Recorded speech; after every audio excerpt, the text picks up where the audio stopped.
Here comes Deaxz and Quix. Either Coming that or at you you learn fast with a podcast. Break it down. Get it in your ears now fast. Quix, Deaxz, cast, pods. Welcome back to Two in the Basement, a Dead by Daylight podcast. This week, I will be talking to my good friend and fellow stream team member, That1GuyD, all about the new skill-based matchmaking and MMR system coming to Dead by Daylight in the 5.2 update. We will also talk about a few minor changes to Pinhead since the PTB, and of course, what is in the shrine this week. We will also get to know D a little bit better along the way, so let's dive straight into the fog. Well, hello everybody. I'm That1GuyD. I go by D. I go by Dave. It depends on where you know me from. I am a killer main that does play both sides. I've played killer though predominantly for my hours. Play every killer. Don't really have a main. I have my favorites, but the main isn't a thing. I feel that having one killer played repetitively is kind of boring, so I always wanted to play all of them. I'm at about 1,700 hours. Actually, I just passed 1,700. I do a little bit of comp, DBD, and I've been streaming mainly DBD for about a year now. So that's a quick snapshot of me. Amazing. It's so good to have you, man. You are one of my favorite people on Twitch for sure. Part of the GG gamers with myself as well. So we have a lot of gaming people in common, which is really awesome. And I'm super happy to know you, but also to be able to have you on the podcast and hear all the things you have to say about Dead by Daylight. So before don't forget the most important thing. Yeah. We are also champions. Exactly, we are. We won a tournament champions together. We did. It was scuffed, but we did it. I think we did a pretty good job, I would say. Oh, absolutely. I mean, to play with a team where we hadn't really played with each other before and handling the high ping and everything, we had a good time and we looked good doing it. Oh yeah, absolutely. We went out in style. I love that. I love it. But before we talk about DVD, obviously, I love to kind of get to know. Obviously, I know you a little bit, but there's still some stuff that I don't know, and I'm sure there's people that will be listening that don't know too much about you. So I guess we had a little chat before about your kind of roots. So did you want to talk about just where you started streaming and how you kind of found your way to DBD? Yeah, absolutely. So as per, everybody in the world, COVID hit. Middle of the pandemic. I was a restaurant manager, so I interacted with people on the daily. I mean, thousands of people a week. So I was very much a people person. Enjoyed that that human to human contact, right? Yep. Well, COVID hits, and restaurants took a huge hit. Had to shut down. We were doing to go only. Wasn't really seeing people. I was working 10 to 8 every day, just so that way I could make sure I kept getting paid, my salary, but no guest interaction. And I literally just put headphones on for, 10 hours a day and didn't speak. Yep. So I kind of went through a phase. And on top of that, I was also recently divorced. So I was kind of going through a tough spot because my life changed. A lot of life changes right there. Yeah. I went from, having somebody that I committed to for my life and 2 daughters that I saw every day to really not having anything. I get my daughters now, split time, but at the time, we were still working things out as far as that went. And then my job changed. So I actually got told by Tally Hobro, a fellow GG gamer. He was like, dude, just start streaming again. It saved me when I was in a dark time. I think it could do the same for you. So I picked it up and was like, let's do it. And I went live for my PS4 for the first time, April 29th. I love that. And of course, Tally being a voice in our community who's always a fan of people just getting out there and starting streaming and just doing it, as he's the kind of person, isn't he? Just the just do it kind of person. So it's really awesome that he was a big factor and a good help in that. So was it DVD or Dead by Daylight straight away when you jumped on your PS4, or was there anything else? I think my first stream ever was Final Fantasy VII Remake on the 29th. Okay. And then I played Assassin's Creed for a while. Yep. And like I like story games, and I've always played, games like that like my whole life. But DBD didn't come around until Pyramid Head came out. And then that's when I started playing DBD. At first, it was definitely casually, just like I didn't know what I was doing. I didn't know anything. I didn't know what decisive strike was or borrowed time. I was just like, Yeah. oh, this Yep. perk. I think my first game I ever played, I put on no mither because I was like, oh, you make no sound, leave no blood trails. Shoot, I could do this. Absolutely. OP. Yeah, I died. I was the first one. Very quickly, I'm sure. I'm like, I remember loading into the game and thinking, why am I already hurt? Why can't they heal me? What is this perk? You're sitting there for ages, like, heal me, please. Just. Oh do yeah, it was miserable. But yeah, I picked it up when Pyramid Head came out. And kind of did a mixture of both DBD and like Warzone, because I've always liked battle royales. They're still my favorite type of game to play. Yep. And then fully committed to DBD in October of last year. Okay. So what was the like driving factor to go with killer? Obviously, you said you're mainly a killer player now. Was there like, obviously you said you played some Survivor, you used no mither, you went through the whole experience that we all go through where we can't even figure out how to run forward, let alone run backwards and look backwards behind ourselves. So was it just a simple thing of like, I'll try both sides and see what happens? Or did someone say like, hey, this is a cool killer that you might like to try? Or it was queue time. Okay, that's a big factor. So I typically play at night. Yep. And on PS4, when I started playing, they hadn't rolled out crossplay yet. Oh, okay. On PS4, Survivor queue times at night were like 15 minutes. They were awful. And like, if I was going to stream it, I didn't want to sit in a queue because, like, let's be honest, when you first learn how to stream, right, like, you don't really know how to stream yet. You don't know how to talk to yourself, let alone talk to the one person that's going to show up in your chat. Like, you really have to learn. I mean, I'm gonna put it out there that we've been both streaming for like a year. I feel like I still don't even know how to stream yet. Yeah, like there's moments where like you really feel like you, at least now you can recognize the dead space, right? Yeah, exactly. Yeah. But back then, like, you were so locked into the gameplay, you forget that you're an entertainer. Yep. So like I didn't quite understand how to fill that dead air. I'm definitely much better at it now, and I'm still improving. And and let's be honest, like, as we've gotten bigger, both you and I, like, it's easier to fill that dead space, like, without a doubt. Exactly. But I just wanted to play games. Like, I didn't want to sit in a queue time. So I switched to killer one day, and it loaded instantly, and I was a killer main from that moment on. I think that was a big thing for me too, because I was mainly a killer player for like 6 to 8 months before I even picked up Survivor. I've only been playing Survivor for the better part of like 6 months, and I was the same. Like, I could just load into you could just load into a killer game. It seemed like all the time, no matter what time of day it was, killer game would load instantly, and a Survivor game would always take a little bit extra time. Even now, a Survivor game takes me about, on average, when I stream at night, it takes me about 5 to 10 minutes to find a Survivor game. So I do spend a lot of time like just talking to chat or coming up with things to do in between games.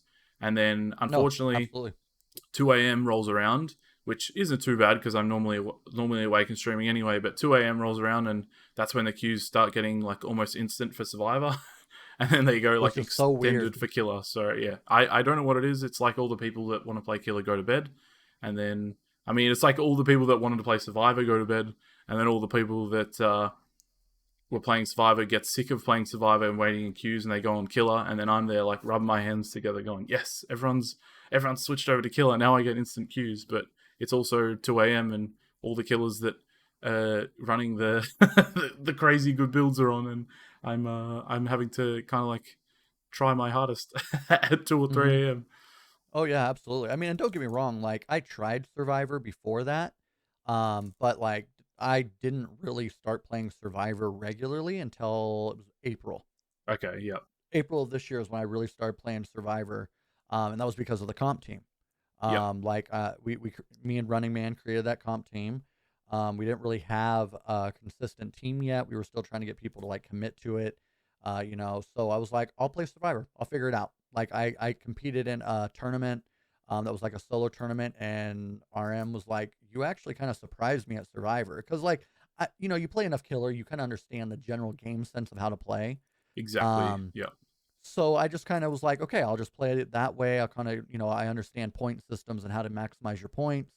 So I kind of played to my advantage in that regard, and wound up taking second in this Nice. Good work. tournament, and wound up, then we got the team started.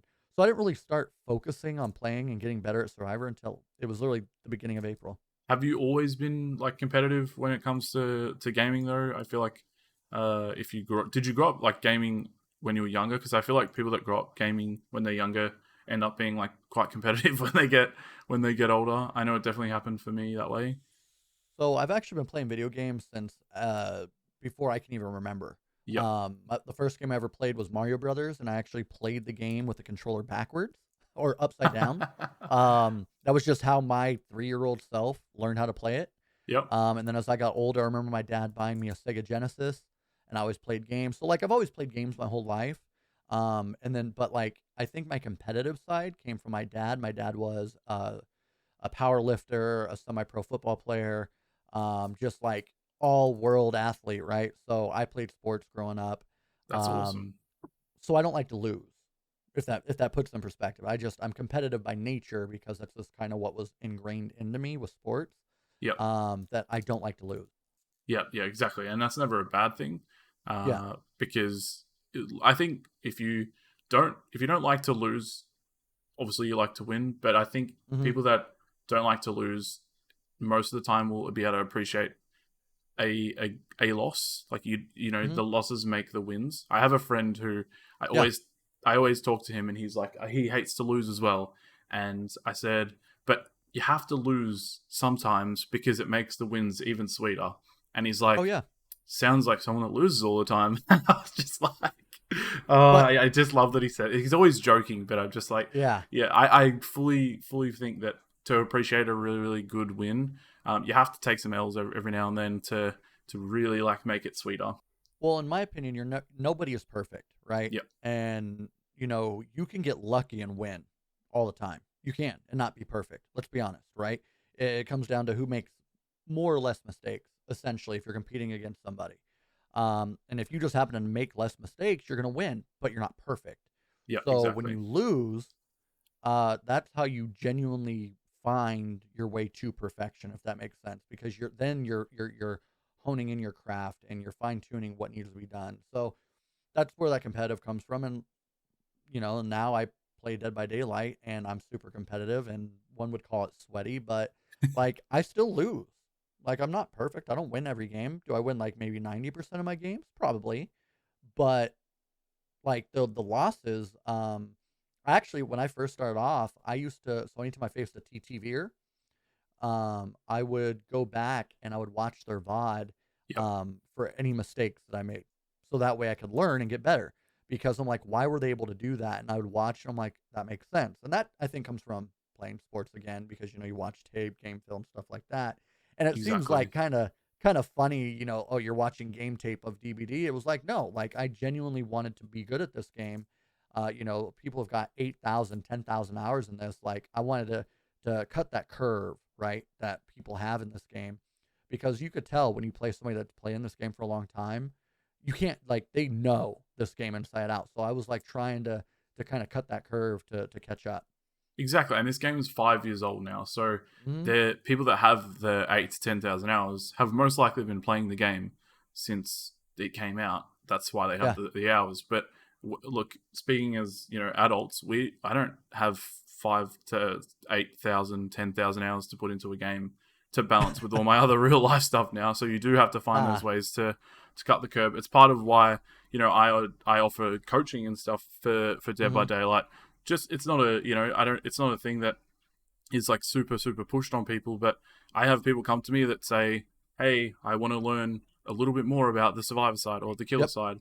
And it seems, again, like you said, it's weird to watch footage of yourself back because it's just a game.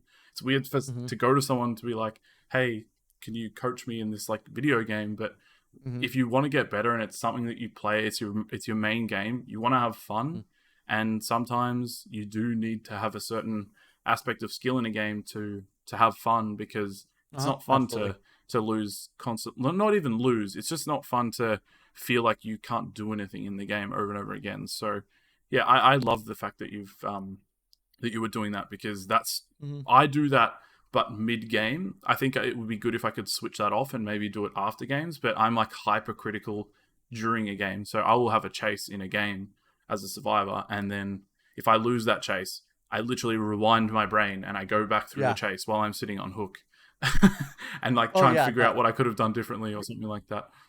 Well, one thing I noticed, like, and we bring this back to streaming, right? When I was first kind of learning, I used to talk through what I was saying, because it kind of helped me get used to talking. And now, like, and I had the same thing. I had people approach me, "Hey, how did you get so good so quickly? What is it that you see? How do you see these things? What is it that you notice, or what is it that you hear or see, that like allow you to do what you do?" Because I mean, I don't think I do anything different than anybody else. I just think that I learned it really fast. Yep. So I think things that I take for granted, people just haven't learned yet, right? Because like there's things that like I just learned them quickly, because I put that time in. And granted, like again, you said it best. Like I don't have 10,000 hours of thinking overnight, right? Because I have I have a day job, I work, I've got 2 kids, and like so this is all like at nighttime, like after everybody's asleep and the rest of the world is sleeping. Like this is where I'm getting better. And no, it's just it's this game is definitely like you do have to have a sense of skill at least some level to be able to enjoy it, because if not, you're going to be dead instantly every time, whether it's survivor or killer. You're going to get bullied, and let's be honest, like I've been bullied before. It sucks. It sucks. It sucks. Like you feel defeated. Like I've had games where like I've gotten 2-3 hooks and I'm like, wow, what just happened? You know what I mean? So like I've been on both sides, and I prefer the winning side. So I decided that I wanted to find out how to win. Exactly. No, it's such a good like mentality to have, the fact that you know what you need and what you want to do to be able to enjoy the game. Because I think a lot of people get stuck where they really, really like the game and they just can't seem to figure out how to get better, or like what to do to keep that enjoyment up. I think we're also very lucky, you and I especially, we have a lot of friends and people that we watch play this game as well, and I think watching the game is just as important as watching back your own plays. Yeah, exactly. I watch probably I think I actually almost watch more than I play, and people would be like, "What? You play so much?" It's like, "Yeah, well, that shows you how much I watch then." Well, I'm working. So my day job, I'm working, at a computer screen. So I have 2 monitors. So on one monitor, I've got my day job, and on my other monitor, I'm watching DVD. So like, I feel like a big reason why I learned so quickly though is I was watching Running Man, my entire developmental stages of this game, and he's a 10,000 hour freaking like killer main. You know what I mean? Like this guy has been playing this game since birth. So I had a lot of things because of him, watching him and kind of asking questions. And, I was very fortunate that, Tally had introduced me to Running Man. So Running Man kind of took me under his wing and was like, hey, you want to learn this game? Here you go. This is what you need to do. Yeah. And then also thank him for, building me up, and kind of giving me the ideas of direction for streaming, so on and so forth. And then now, like, I'm comfortable in my space. So now I'm making my own connections, right? Same for you, right? You get that. Yeah, he's like our stream father. yeah. Like he's the godfather, but the stream father. But he has a lot of knowledge and a lot of insight, and rightfully so. Like he's put the time in. But like as I've developed as a player, as a streamer, and gotten comfortable, like I've seen myself kind of like develop into my own space and kind of like become my own person in the space that people recognize, which is kind of cool. And I have a lot to thank too, my initial starting with Tally, Gannicus, pretty much the GG Gamers as a whole. Because I remember my first ever competition, I straight up messaged Soul Fury and was like, hey, what's a good build to run on this? Like, you're the person that plays this killer. I was told to come to you. What do you recommend? You know what I mean? So, like, I've literally been surrounded by the GG Gamers my entire starting point and been very benefited very well because of making the right connections early on. I really love that. The fact that you have all been able to stick together still now, and I've been able to slot in there and meet all of you as well. I guess a little bit less DVD related, but are you a horror fan? Like in general, like with movies and any other games and that kind of thing, or was Dead by Daylight just one of those things where someone mentioned it or you liked Pyramid Head, so that's when you came into the game? Because obviously you came in at Pyramid Head. I know a lot of people come into DVD when they find out that like Michael Myers is in here or Freddy's in here or something like that. You're gonna laugh at this. You're not gonna expect this answer. Okay. I absolutely, I won't say I don't like horror movies, but they don't scare me. Like, Okay. Yeah. I enjoy them, I'll watch them, but like they don't bother me because I'm like, okay, it's a movie, like it doesn't scare me. Like it doesn't. There are times where like it'll kind of get my blood pumping, right? Like that like thrill factor. Yep. But they really don't like scare me like a lot of people do, like jump scares, so on and so forth. Like it just doesn't bother me. Is it just like it's not real? So it's like, well, it's a movie, so like it's not real. So there's no like kind of scare factor there.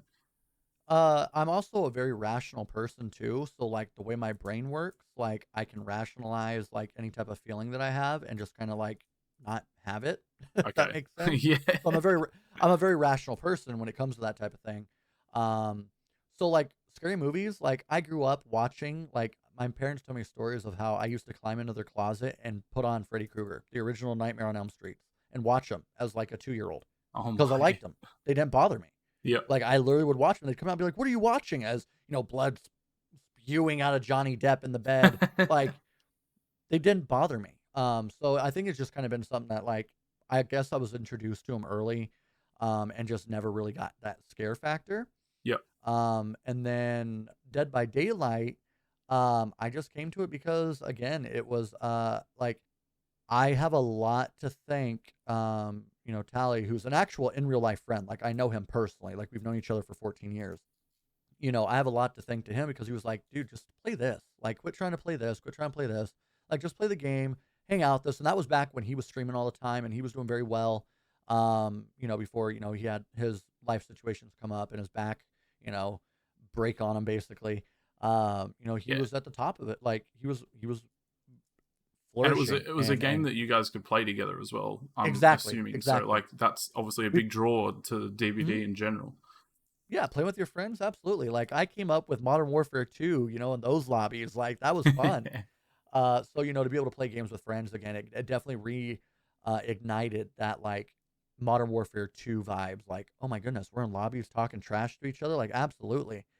Like it was fun. Yeah. Getting home from work and being like, hit the party chat up and hey, where's the boys at? Getting ready for a session. I've never been one to like going out to bars and like getting absolutely shit faced at bars and making stupid decisions. Like to me, it was always cool to like hang out, play some video games with your buds, be on voice chat, whatever, and drink some beers at home. Like that to me was more fun than going to a bar. So it just kind of fit like what I needed at the time. Also on top of going through all that change. So yeah, it literally was Tally saying, "Hey, just play DVD," and it just happened to line up with what was it, the 4-year anniversary event? Yeah, exactly. So perfect time. But yeah, so I started. I mean, my original killer that I played all the time was Ghostface and Plague. Those were the two mains that I started off with on PS4. Very interesting combo there. I mean, Ghostface is pretty popular, obviously, because of the movies and the franchise, but Plague is one of those less loved killers, and I actually played a lot of Plague when I did my Bloodpoint challenge a couple of months ago, and I really, really enjoyed her because she just has this sudden power level hit where she goes from like pretty good, being able to break people and make sure that, and so they can't heal and they have to cleanse, and then as soon as you get that power and you've got 3 people that are broken, she's unstoppable. Oh yeah, you can just kind of go ham on everybody. Yeah, so I started when I first started off I was on PS4, and then I've been on PC now for about a year. Okay, yeah. Officially. Did you find that transition hard at all? Like, had you been on PC before, or was it your first I never foray? played the game. First time ever being on keyboard and mouse. was How fun. did you like? Did it take a while to adjust, or are you pretty natural with that kind of stuff? I think Survivor took a long time to adjust to, but I felt like Killer was just like easy because let's be honest, with Killer, you just got to worry about WASD and you got to worry about M1 and M2. I completely So agree with that. Yeah. so I forget what did I start. I don't remember who I started off with initially on keyboard and mouse. But somebody recommended me play Wraith.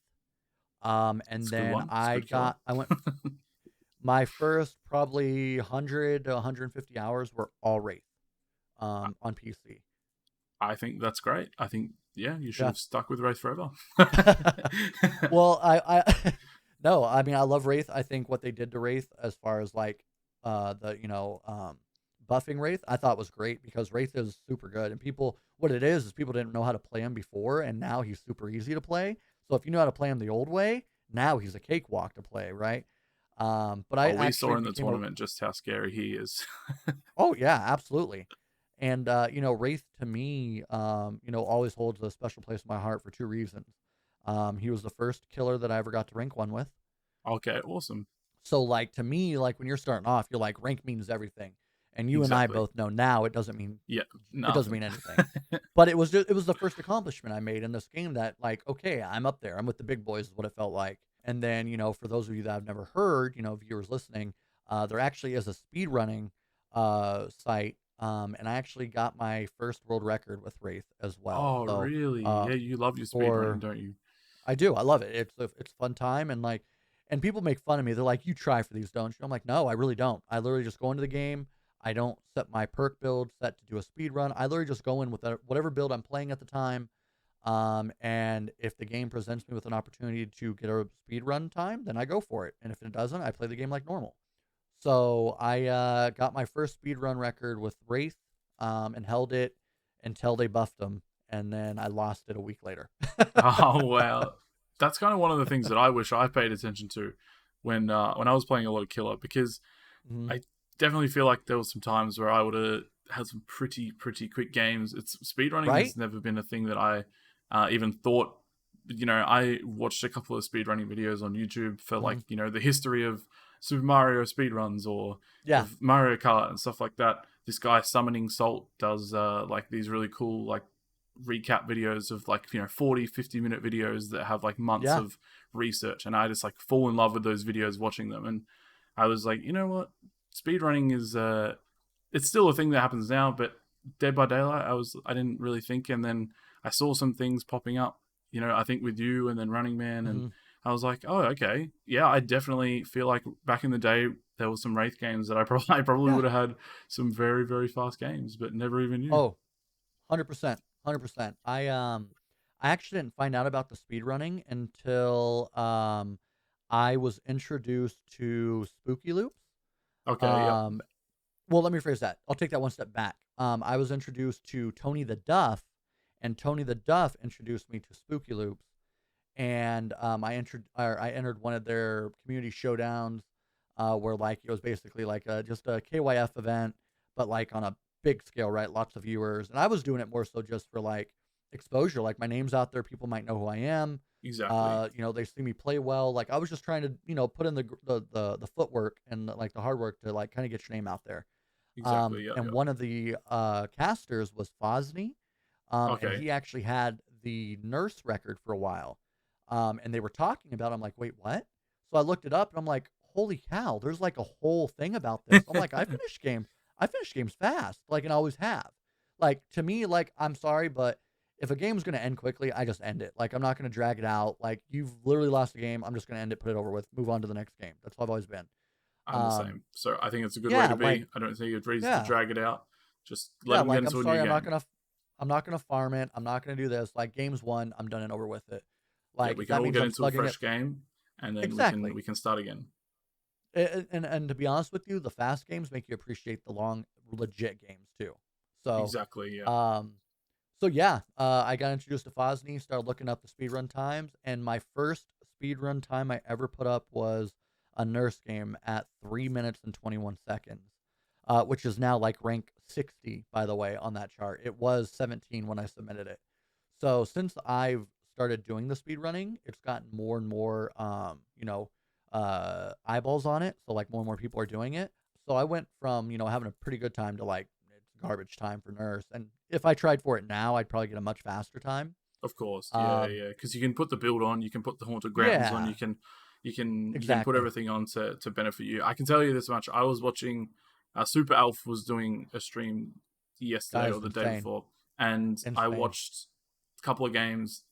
The guy did not miss a blink for two Yep, full games in a row. Like every single blink was on top of someone if he could, yep. and I think he missed one hit in that entire time. And I'm sure he's up there or he holds the record or something. But yeah, I So will. he actually held the nurse record for a long time. It was recently built. So Oh, since okay, I'm now on that, like I'm on 20 different killers speedrun charts with time. So 20 of the 24. that's very And impressive. I've got 9. No, I might have 10 now. I have 10 top 10 times, which my goal was to get top 10 times for all the killers Yep. when I first started doing this. So I'm at 10 of 20. Some of the times were top 10 when I submitted them.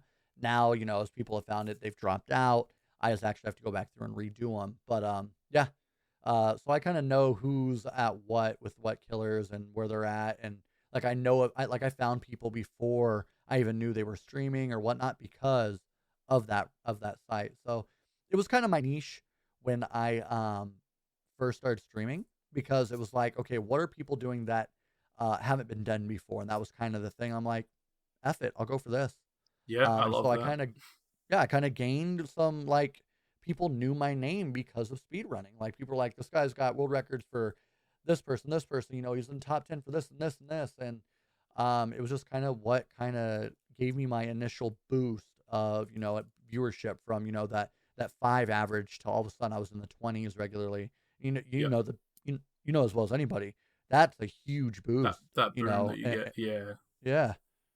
So it was awesome, and I love that. But because of that community showdown, is why I think I'm as successful as I am now. And I'm not even by any means successful, but on the right track. You know what I mean?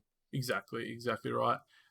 Speaking of like things that you're known for, you have to do an upside down controller game now on your stream if you haven't already done it because of what you said about when you when When you I first started off played as a Mario. kid, Yeah. so let's see. I've done blindfold games. I've done controller games while playing on my PC. Yep. Which, let me tell you, controller blight. I would rather run out in traffic. It is miserable. Because like you're so used to a certain sensitivity with your mouse, your keyboard, which my sensitivity is not super high. It's only at 900, but still, like, you're used to like a certain sensitivity and feel, and like input, like there's a such thing as input lag, and like, yeah, I'm so babied now by having to use keyboard and mouse that playing on controller is miserable.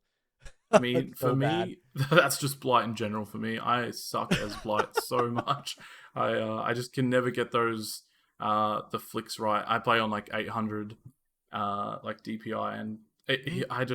I don't know. I see people do these crazy wall hugs and all this kind of stuff, and I try it and I flick around and I just end up hitting on the spot and like looking down at the ground all sad. So I just kind of stay stay away from Blight if I can. I love Blight. I think that was like one of the first like killers that were new that I really like enjoyed, and like like it to me, like, to play Blight you have to think like three-dimensionally almost of the map when you're taking a chase. So like it made chases for me so much more fun to do with survivors, and then it made me, I feel, like a better killer as a whole, because then you had to look like 2 3 steps ahead. Like, okay, if I do this, the survivor's going to do this. Like, you don't have to be good to hit rank 1 as a killer. Yeah, even um as a you survivor, you know don't have to be good. yeah, you don't have to be, but like, to truly understand this game, and I don't expect everybody to get to this point ever, but understanding how survivors react to you faking one thing and going the other, that's where the excitement came. Because like, when I was first coming up, the biggest thing that people would tell me, they were like, you don't lose mind games, you very rarely lose them. And it was just, to me, it was just like, people are creatures of habit. So like, I played basketball growing up, and I was known for playing defense very efficiently. Yeah, yeah, Um, and you have to learn on the fly how people play, yeah. and You what their have to read tendencies and are. adapt. Yeah, Exactly. So that's kind of how I applied that to killer. survivors are like, as a killer, you're playing defense against the survivors, right? Because you're defending the gen. So you have to learn what the survivors are going to do on the fly and quickly, and you have to adjust.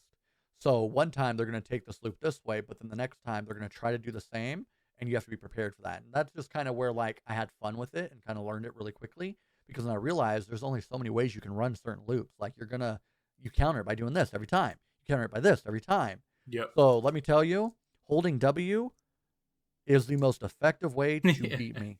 100%, because I'm expecting the mind game. You're always expecting and then next thing oh my God. And then they're 2-3 loops over. I'm like, dang it.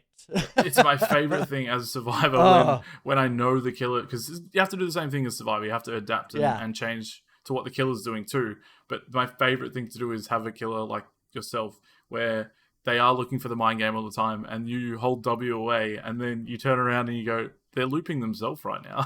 And then you just watch them looking around, and you're just like, see ya, I'm gonna go over here and work on this gen while you have a look and pick your drop off the ground and figure out where I've gone. Yeah, I think as you get better at this game, you tend to learn, like you start to understand that this game is literally like it's a party game, 100%, and you can have fun with it. But if you take it to the highest, say 5%, right? This game is a matter of like, okay, how much time can I waste? It's fractional, isn't it? So, it's like fractional movements. It's a literal giant chess game, but a chess game that relies on like millimeters of space and time between successful and unsuccessful. Absolutely. Like my biggest thing as a survivor, and like when I play survivor, so like I told you, I didn't start focusing on until April. Now I'm at the point where like I can do pretty much anything on survivor whenever I want, right? Like I have fun playing it, but I play at a high level. I used to do meme things and die immediately. Now I do meme things and I actually survive and kind of keep running the killer, right? But I found out that like, something simple as, all right, I'm going to head on the killer, and then I'm going to hit him with DS. All right, now I'm going to hit him with the pebble and send them the complete opposite direction. Takes about 40 seconds. Okay, that's about half a gen, not including the runtime leading up to that, and then what happens after that. Okay, that's wasting time. I should have a gen pop soon. So like at the highest level, you start to understand that those seconds really do make or break a match. So like you one person could say, oh, you're taking it way too serious, but then like I've played both sides. Like I've played the meme side and I've played the comp side. So for me, it's like it's crazy seeing either way how it really does affect things.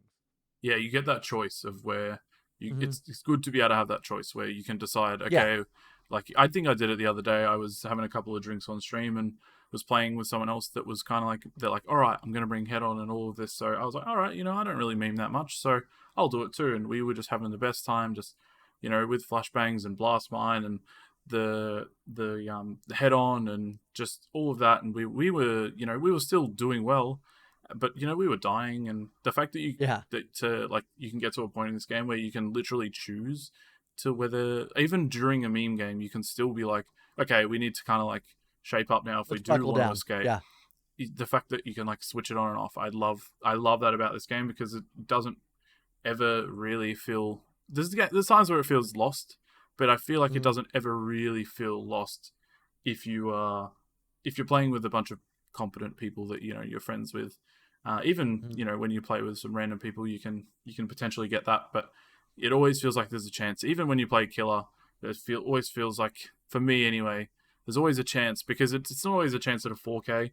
Maybe there's a chance at 2 kills, or maybe there's a chance at at least salvaging a couple of hooks, and at the end of the day, that makes the game worth it for me.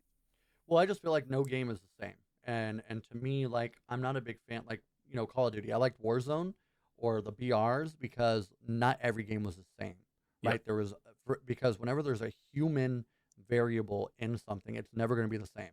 So whereas like you play the the sandbox style, the map stays the same. You're going, like, it's literally the same spawn point, same this, same that. It's the same thing over and over again. I hated that. But then I started playing the BRs, and I loved the chaos of it all, right? The organized chaos. And then DBD, very much the same. No two games are the same. I couldn't imagine if Dead by Daylight had the similar map thing, where obviously there's certain maps that are exactly the same every time. Well, not exactly, but I'm thinking something like Dead Dog Saloon, very similar every time. Or Haddonfield. Like, pallets can move around on Haddonfield, but same with Dead. I feel like Dead Dog is one of the most consistent maps. But more in often terms than of, not, it's the same map it's the almost same. every time. You Yeah. kind of know what to expect. Whereas You then know you've that got that you know Shack's going to be in the middle Yeah, of the map. You know exactly. the saloons, you know, to the left of that. You know that you're going to have a variation of, you know, the that weird jungle gym Yeah, buildings yeah, across yeah. the street. You know, it's just a matter of, okay, this gen's going to spawn not here but maybe here, or you know, basement's going to be either backside of saloon or, you know, the main you know, killer shack. Like the gallows are going to be there. So yeah, that's about as stagnant of a map as you can get, but all the other maps have so many variations. I love that. I And it's love like fun. Yeah, the Macmillan. I You get agree. like a Macmillan spawn where you only get TNLs, and then you get a couple of like those filler long wall pallet Oh, with you're the pallet telling in the me. middle, and then all of a sudden your resources are all used up, and you have to actually run a TNL well, or try and, you know, figure out a way to keep the killer's attention without Oh just yeah. going to a pallet. So I love that because TNLs are my favorite loot, like my favorite tiles to run in the game, because I think they're the most fair and balanced. I talk about this like every time I talk about chases on the podcast, but Mhm. basically, like the most, I feel like they're the most fair and balanced between. They have the biggest like chess move mentality, where if you make the correct move and your opponent makes the incorrect move, you'll beat them. If you both Yeah. make the correct move, most of the time you run into each other, or Yep. one might make the correct move in their eyes, and then one makes the correct move in their eyes, and you actually still win that in exchange, or they win the exchange, or more often than not, you both moonwalk into each other and then turn around and you've somehow bamboozled each other, and you continue you continue running or something like that. So I love that, From a especially the killer perspective, that like that like reactionary M1 where you just swing because you yeah, saw someone at the last second. You're like, oh exactly, yeah. shoot, they're right there. Yeah, exactly. Like the cornfields, like sometimes you get Yeah. like a TNL or a jungle gym, or you get like super broken setups where you get, you know, a shack into a jungle gym, into a filler pallet, into the cow loop, and like obviously that's, you know, not very fun for the killer when that happens if they have a competent survivor. But I love the fact that as a survivor, sometimes you get super broken setups, sometimes you get bad setups, and depending on the killer you're playing against, you know, you Yeah. might chew through. If you're playing against the Bubba, you're going to chew through pallets if you're just throwing them Oh yeah. down. And if you've got very, very limited loops, you know, you're going to be in a spot where you got to figure out what to do at the end. So I love that aspect. Back on what you were saying as well about the whole like predicting the movement or like the mind game stuff. That's one of my favorite things, and one of my favorite things that my community loves on Twitch as well is when I was playing a lot of killer, I would be able to like pretty much go 5 moves ahead or like 4 moves ahead and be like, the survivor's going to do this, I'm going to do this,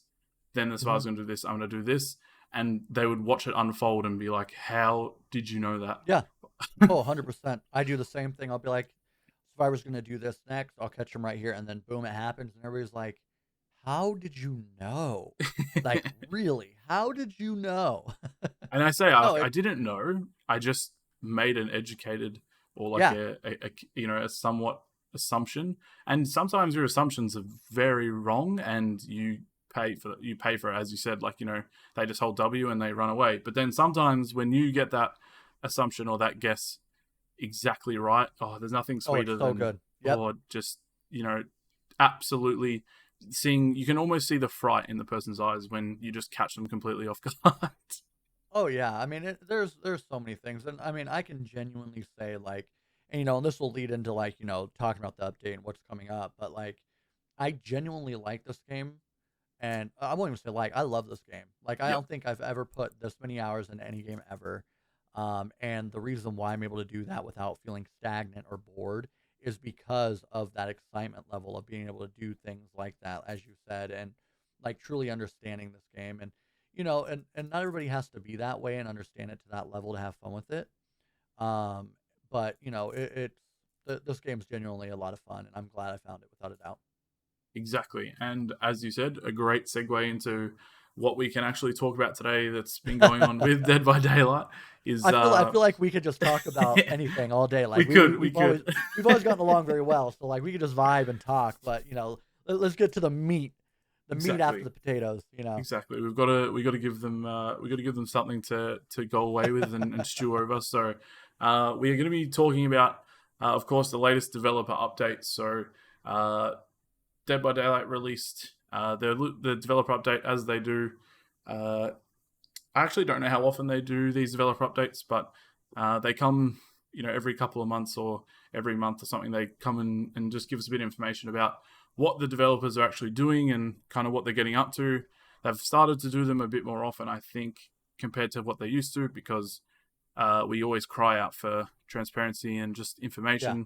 We live in an information age, and when we are deprived of information about a game that we like and we're relying on leaks, the Twitter leak places and stuff, it feels kind of bad to not have that information. So what we have is the skill-based matchmaking. So this is a very, very, I would like to use the word controversial thing that's coming into the game, basically changing up the way completely that we are matched against other players and also ranks as well. So I do have all the notes here. I'm just going to quickly run through the notes just so everyone knows exactly what skill-based matchmaking is, or kind of what it's representing, and then we can kind of chat about everything. So over the past couple of months, I would say even like 6 months to a year, Dead by Daylight has been trying to make the games more balanced in terms of, for when you're playing a new killer, or when you're playing a killer you're good with, and when you're playing Survivor when you're new, or if you're a high skill player. They want the game to feel as balanced and as fun as possible at any time when you're playing, not just when you're new, not just when you've been playing it for a while. They just want it to feel fun all the way through. Because currently it feels really shit when you start the game, I won't lie. I've been teaching some new people the game, and it's not a fun experience when you're learning unless you have someone there to teach you. And when you're at the high level, you already know what you're doing, but it can feel a bit samey, just going against the same stuff over and over again. So with the new system, each killer will have a separate rating. So this can allow you to play the killer that you're most comfortable at the level that you're comfortable with as well. So if you play your Huntress is your baby, right? Is that the one that's the like kind of one of your loves? So believe it or not, I can play Huntress at a very high level, but Billy and Pyramid Head are probably my two favorites right now. Okay, well there you go. So for example, so with you, Billy, you've probably got a decent amount of playtime. You probably do pretty well with Billy or Pyramid Head when you're playing games with them. So when this system comes in, your killer rating would be higher for these kind of killers. But for example, if you hadn't played a lot of Trapper and you were like, okay, I want to give Trapper a go, but I'm probably going to get destroyed because I'm at rank 1, so I'm going to be going against good survivors, you will now have a separate rating for Trapper. So I think this is obviously going to be really good, because it's going to allow people to learn different killers, and that's going to be rolling out in the next update. So that's coming out indefinitely. So that is going to be literally the new matchmaking system, and it's going to be in the game from when Pinhead comes out, or the Cenobite comes out. So that's in only a couple of days. So this is probably the biggest change that's going to come into the game since both of us have been playing. Would you say? I think since crossplay. Biggest thing since crossplay. Yeah, exactly. So I'll just run through a little bit of the information they gave us. So with the most recent skill-based matchmaking, or you'll hear a couple of terms. So you'll hear skill-based matchmaking or MMR while we're talking about this stuff. So when you hear that, we're just talking about the new matchmaking system. So basically, their latest test saw a good result in fair matches across the board, but very, very good results in low to mid skilled players, which is good because this means newer players are having or mid-tier casual players are probably having a better time. The last test they had, the high skill players saw the most variance because there's less high skill players in quotations. However, they said that it still was more consistent than rank-based matchmaking. They said during peak hours, 99% of matches that were formed were reasonably balanced, with your odds of escaping or killing a survivor varying with a 25% of the average. So 75% of those matches fell within a 5% chance. So basically, you always had a chance. Exactly what we were talking about before, where a game's never really over. There was always a chance for the survivors to feel like they could escape, and 99 or 75% of the time the killers felt like they could get a kill or kills, that kind of thing. So this was a huge step up, they said, from their last test, where 99% of the matches saw a 45% variation and 75% saw a 25%. So basically, they've nailed it in their eyes. So this is all while matchmaking time stayed the same. So queue times is something that we were talking about in terms of killer and survivor being quite different, and they're saying that they've stayed the same. They've also, in the last part of it, said that the skill-based matchmaking means that they'll be able to collect more detailed statistics on the design of perks, seeing how they perform among top-level players, seeing how they perform among middle to low-level, how consistent they are in terms of actually just seeing them in game, and then they're going to be able to make tweaks and balances. So that is just a big summary of what the skill-based matchmaking changes will be. I guess I'll ask you straight up, D, initially, have you played any other games with skill-based matchmaking, and kind of what are your thoughts on it in general? So I played Fortnite, I played Warzone, both have MMR, and I'm okay with it. Like, it doesn't bother me. Like, it is what it is. Games, like, I'd rather be paired with people the same skill level, but like games like Fortnite, right? You could dominate for 5 games, and then all of a sudden you're put in with like the ultimate, like, best players, right? Because all of a sudden your MMR goes up a ton. So I'm curious. I think my only thing that I kind of have that I'm questions about is what are the factors that make your MMR rating, right? Is it your result in game? Is it your blood point totals? Is it your hours? Your rank? Like, what all goes into that? Because I feel like if we kind of had insight to that, now granted, this comes to like the age of we feel like we're owed that knowledge, right? Yeah. Let's be honest. So realistically, they don't have to tell us how they get it. But I am curious to see how quickly it adapts. So like if I have say I'm playing with Pyramid Head, right? And I lose 3 games in a row, which doesn't happen. Like I'm not trying to sound like cocky with that, but I don't lose with Pyramid Head. Like I'll lose 1 game and then I win like 8 in a row, right? You know what I mean? Like, and I'm sure you get that. And I'm curious. So at what point does the matchmaking adjust itself for your matchmaking ranking, right? So I guess that's my only question and my only kind of like, I guess, hesitation is how fast is it going to adjust? Like if I'm playing Survivor, and I run the killer for 10 minutes, what does that mean? Exactly. Like, does that help? Or is it point based? Do I have to escape? Can I still die? Like, so I mean, I guess that there's just it's kind of open ended, especially in a game like this where there's a lot of things you can do that can affect how effective you were on the match. Whereas like games like Fortnite and Warzone, it's kill based, it's wins based. Like you could get 13 kills and take second, and your matchmaking is going to go up, whether you want or not.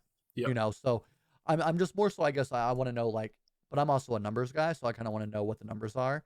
But I mean, I'm indifferent to it. If it's here, it's cool. If it's not here, cool. Like, I don't care. It really does not affect how I'm going to play the game. I'm going to play it the same way I always have and enjoy it. Yeah, I feel like with us talking about this, it is kind of a double-edged sword, because the game probably will not change for either of us that much, because I agree. You and I are obviously, as you said before, like you're not trying to sound cocky or anything like that. Like, you're very good at playing the killer role and also decent at survivor. I'm very good at the survivor role and also decent at killer. So if I was to play either side of it, I think killer most likely would be affected just because I don't play it as much, and survivor would probably be more affected for you. You would probably go against like less good killers initially. So I would say, based off the last MMR test that they did, my killer games felt exactly the same. Yeah, exactly. I kept track of what my games were during the test. Yep. I think I lost one game in that week. One Okay. game. Wow. And Yeah. and to me, a loss is anything less than a 3K. Okay. Yep. So I was 3King, 4King every game except for one game. And that's Yep. using all killers, as I said. So like I don't have a main. I don't play like I do play a lot of, Huntress. I do play a lot of Billy. I do play a lot of Pyramid Head. But all killers, that was the only thing I saw. And I was getting red rank survivors every time. So it's not like it was like, oh man, you're getting rank 16s every game. No. Like I play every killer enough to where I think my least played killer is probably Legion and Hag. Like just to put in Yep. perspective. So I definitely felt that the games were the same quality of level of the players I was playing against. I also think that my hours, like I'm playing at a much higher level than my hours dictate where I should be at. So I think that has a lot to do with it too. Yep. But I do feel like on the survivor side, I feel like the killers I got were super not great. I don't mean that in a disrespectful way, just the fact that like I'm a much better survivor than what MMR would think because I die a lot. But it's because I'm going for plays. I'm going for content, making, right? So like I may not escape every time and I'm fine with that as survivor. Now killer I want to win every time, but survivor I don't care. Like I'm just out there like wasting the killer's time trying to get them, to the chain stuns and the flashlight saves. And when you do that, you're not working on gens, right? Now, if I sat there and escaped every match, I would expect me to be faced against some pretty solid, killers, but I'm goofing around as survivor. So I don't feel like the survivor was accurate for my actual skill level because again, I don't play to like, if I wanted to go in and sweat every match as survivor, I would probably escape a good amount. Yeah. But I also play a lot of solo queue also. So you're going to die more from that as well because there's no communication. Exactly. So I think that my killer was accurate. I don't think that my survivor was, but I also think that's because of how I play each side as well. Yeah. I only have a one-sided view of it because I didn't venture into killer when the last MMR test was on. I just played survivor again. Okay.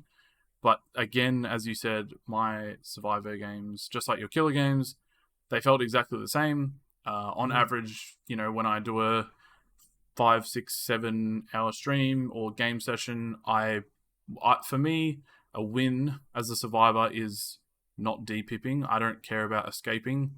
Yeah. Obviously, I like escaping, but if I don't lose my rank, in quotations, then that for me is a win because I did enough to hold my spot or my rating. Probably, now that we're going to change over, I probably would have done enough. Who knows? But I would have done enough to hold a pip or something like that. So for me, maybe in an average night, I'll depip once or twice. Makes sense. Sometimes, I always make note of it. I'll be like, I'll play for 5 hours and I'll depip. I'll get my first depip after 5 hours, and I always say, I'm like, there's always one. Like no one's perfect, as you're saying. Like there's always one game that comes up where you just get a bad team or you make some mistakes, and then sometimes I call it the pocket. Yeah, I call it the pocket. You get into your pocket where literally every game that's coming through, you're doing everything right, and then you kind of just like fall out of the pocket. You can get back to it, but there's usually a game or two where it just feels really rough, and that's when you're out of the pocket for a little bit. And you kind of got to like realign yourself. Exactly, I agree, and I don't. It's not a bad thing, but it definitely was. It definitely showed me that during the last test, I don't have anything to worry about. The thing I am worried about is the I guess what you were saying before is how the MMR is calculated for a survivor and also a killer. I did a little bit of research last night before we were going to chat today. I watched Otstava brought a video out about the MMR and his thoughts. I watched a couple of other ones. I can't remember who else I watched, but I watched a couple of other videos from a couple other content creators, basically giving their thoughts. And the one big thought, or the one big thing that everyone has, is that there is no win condition in Dead by Daylight. There is nothing, as you were saying, a win for you is anything more than a 3K or 3K or more. Win for me is pipping, but a win for someone else might be 2 kills. A win for someone else might be escaping. If you go by the developer's win condition, 2 escapes for the survivor is a win for the survivor. Yep. So is that their basis? I don't know. And like we could banter this back and forth. Like, what would be a solid win condition? What would the computer be able to track, right? And I don't know if there's necessarily a thing that they could necessarily. I mean, I think it might come down to hours and like blood points. Like you could tell, like, as a killer when you've had a good game, because you're usually up in the 24, 25K range, right? Yeah. You've got a 3-4K. A good game, which means it extended out into like 2 to 1 gens left. You've got 32K, right? So I don't know. There's just so much that goes into it. But from what I remember, developers came out and said that a win for the survivors is a 2-person escape. Yep, exactly. I did have. Or was it 2-person escape, or was it a 2K? I think it's 2K for a killer. I think ideally what the developers said they wanted was 2 people out, 2 people dead. That's for them. That's their most balanced, That's the like- most that's the most balanced even- version yeah. of the game that you can get, because when it's Which on paper sounds right. exactly, because it's a 4v1. If 2 Yeah. people get out, 2 people die, then 2 people are unhappy, 2 people are happy, and the killer's happy usually. It's so crazy because that's like such a black and white like variance, right? Like, oh yeah, 2 people in, 2 people out, makes sense. But like you and I know, it's super easy to make 2 people die. Super easy Exactly. in this game. Yep. And it's super easy. Like there's so many, like, you just because you killed 2 people doesn't mean you did it skillfully. You know what I mean? Exactly. And on the basic level, that makes sense. But like when you really start diving into the actual skill level, which I think that the same thing goes for all games, right? When on paper, black and white, this is what it is. It makes sense. But once you dive into the minute details of what's going on, that's when you really understand that there's much more to it than just kills and losses, wins and losses. There's much more that goes into what quantifies as skill. Like, I'm sorry, but I've seen skillful huntresses that are probably some of the best huntresses I've ever seen, but they only get 6 to 7, hooks because they're using M2 only. Yep, exactly. Does that mean they're not as skillful as somebody that uses both? I would argue that the person using M2 only is more skillful. So, like, you know what I mean? Like, it's all about, like, the perception of the person that we are talking to in that moment about what it is. Well, I actually have a really good I'll bring it up in a second, but there was a really good point that Otz made in his video about something similar to that, but in terms of perks and stuff. So, the next thing I'll mention, I guess, just based on what we were talking about in terms of a win condition, is in Otz's video, because obviously he has more connection to developers and information than I would have. Which is why I did this, and I went and listened to other people's videos, because I don't have the same connections that other people have. So I'm not trying to steal their ideas or their content. It's just me doing research in my eyes. It gives us better stuff to talk about and more factual, I guess. He said that the skill-based matchmaking is confirmed that it's not just going to be based on escapes and kills, but he didn't know what it was going to be based on, as well as obviously escapes and kills will come into it. But like you were saying, is it going to be hours? Is it going to be this? His guess was hooks and gens. So gens completed as a survivor and hooks obtained as a killer, which would make sense in terms of, I guess, if you did 3 gens, then you had a good game. But the thing I don't like about that is if I go on a 5-gen chase, is it going to count the gens that got done while I was in that chase as gens that I did, because you get the distraction emblem status?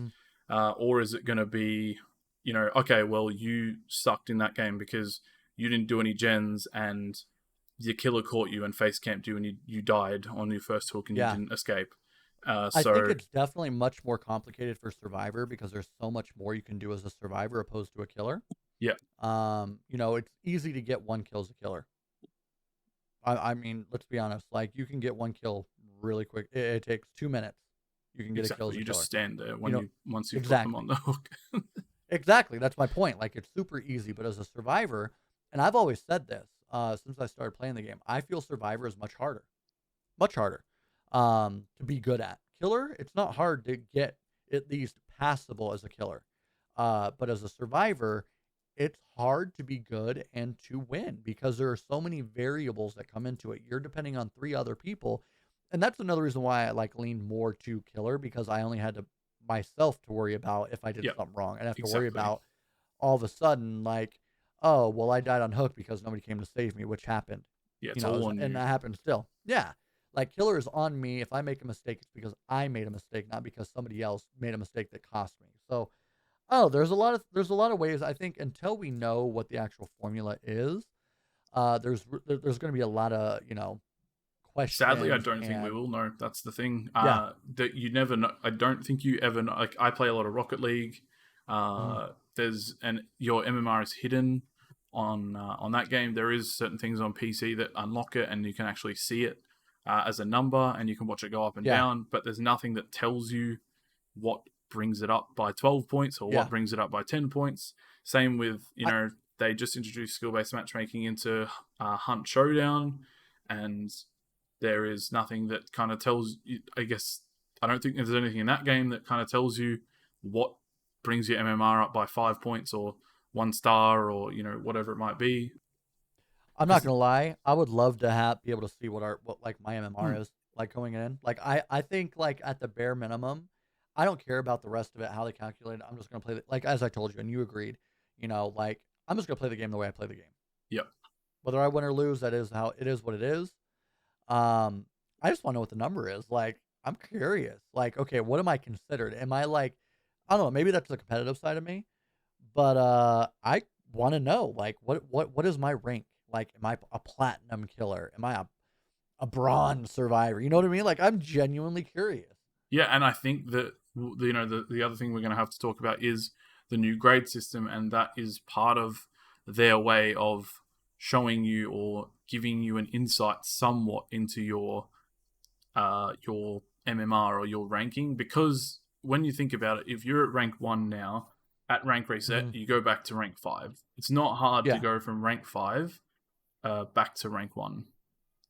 But if you have to yeah. go from rank 20, so let's say based on what we have now, if you have to go back from rank 20 to rank 1 in 1 month, but if you're playing rank 20, you're playing the same killers that you would normally play at rank 1, then you're Hmm. essentially playing 20 ranks of rank 1 to get back to rank 1. So I think this is something that people have Which overlooked and are thinking which is like, going to be tough exactly, for a they're just killer. I like, don't oh, feel you're like just going that's to going to get be back tough. there. It's going to be so But easy rank to get one, back. I think in that regard, I think killer will be easier to hit rank one with in that Yeah. regard, because if you play the same type of killer match no matter what, it's going to be super easy. But survivor, like, that's going to be a little bit tougher because Exactly. it's not just you. Yeah, exactly. Unless you're in you've got your 4-man teams or your 4-people teams, and you're able to perform consistently, then it is going to be harder. And because I won't go into it yet, but like, yeah, there is some other stuff in terms of that. I did have some other I kind of picked it apart a little bit with what they said in the developer update, but also with some stuff that I heard from the other videos. Again, referencing Otts, he did say that uh, he believes or he knows that the a Swift, so obviously very common to play Survivor with your friends, Hmm. it's actually going to be averaged off every single survivor's MMR, which is I Yeah, think is great, because I know in Hunt Showdown the way it works is I'm pretty sure it gives you like a group rating similar yeah. to the average of each person, but it can be, I feel like it can be a little bit off depending on who you're playing with. Obviously, even now, when you play with a rank 20 and you play with a rank 1 and you play with a rank 7 and you play with a rank 8, people complain and say, oh, why did I get why did we get a rank 7 killer when we have a rank 20? It's just, no, it's never going to be fair, because you're playing with I such a disparity of ranks. Like, they're I not think close. I think you and I have an understanding, right? That this game is very much like you play with your friends and everybody's at different skill levels. We understand that like the system's not perfect and it's never going to be, right? No system is. Yeah. And you and I also understand that when we're rank 1 and we're playing with friends that are rank 20, the system's going to do its best to give us an average. What's the average of red rank to gray rank? You're probably sitting around high purple to maybe what, green? Is that what before purple? Yeah. I don't even remember. But you know what I'm saying? Like that, realistically, you're looking at purple rank, right? So if you've got 3 red ranks and 120, you're probably going to get a purple to red rank. Like The issue people has is it doesn't do. It gives them like a rank 17, or it gives them like a rank 1, and then the person who, everyone's like, oh, I feel so bad for that rank 20, but it's like, what really can you expect if you're averaging 3 rank 1s and a rank 20 in the current system? The majority of players are rank 1, so it's probably going to give you a killer that is in that area. People forget that if they want fast queue times, it's also going to go, I think it's going to go, okay, ranks. Okay, there's no available ranks that are queued up at this time. We're going to go here instead. Exactly. So, like, at the end of the day, like, if they want fast queue times, then they're going to have to deal with it. Plain and simple. Like, ultimately, I don't give 2 hoots about the entire system. As long as I get fast games, I will be happy. Now, that brings me on to a point that I had, as another point that I had based on the information they gave us. So, if this, I was wondering if the stats that they've given us have been separated. Obviously, they haven't been separated by region, but what kind of impact does region and everything have on these stats that they've taken? Because I obviously live in Australia, so the Oceania region, or the OCE as we call it, is very, very small compared to... I was going to say, you're on a smaller player base for sure. To NA or EU, or even the Asians. Like, Asian servers are somewhat share with OCE sometimes, but they do, I believe, have their own service as well. To you. Yeah, but like, what is, for us? Yes, they said that during peak hours, we saw 99% of games hit a certain level.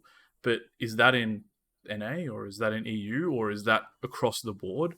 Because I can tell you that if I'm playing at 2 a.m. in the OCE servers, I've got 100 people playing. And I know that because I'm going against the same killers. I'm matching up with the same survivors.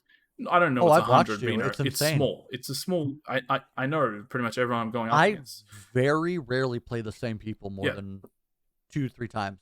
Honestly. Like, there's few names... And, like, I come, like, from restaurants. I'm able to remember things, like, little things like that. I'm like, ooh, I think I've played them before. Ooh, I think I've played them before. I'm retail, so I'm the same thing. Like, remembering small details, So I can kind of tell you that I don't really play a lot of the same people. So, but when I watch you, I've literally watched you one night literally play the same killer 3 straight times. Yeah. The most I think I had 7 times I played the same killer in a row. Like, so that right there tells me that the player base is definitely different. Yeah. And I'm assuming because of where behavior is, I'm going to assume it's probably North America and EU, because like that's where the majority of the player base is. And it sucks because that does exclude an entire player base, but I understand. Like, I understand that they have to, like, they have to base it off that. Because like all of this, people forget, like a lot of the decisions that behavior makes, right? They're doing it for the majority of the player base, not the bottom 1%, not the top 1%. They're doing it for the casual player, right? Yep. So when they make these assumptions, they're looking at it from like, okay, where's the majority of our player base at? It's and here. peak hours, what's the peak hour time is probably any time after work, between after work and dinner, and then after dinner and like, probably 10 p.m. or something when people go to bed. Yeah. And that's just the way the game is. And, that just makes me scared for myself, because I'm a night owl. I stream at night, I game at night. You're the same. You during your work week, you game after work.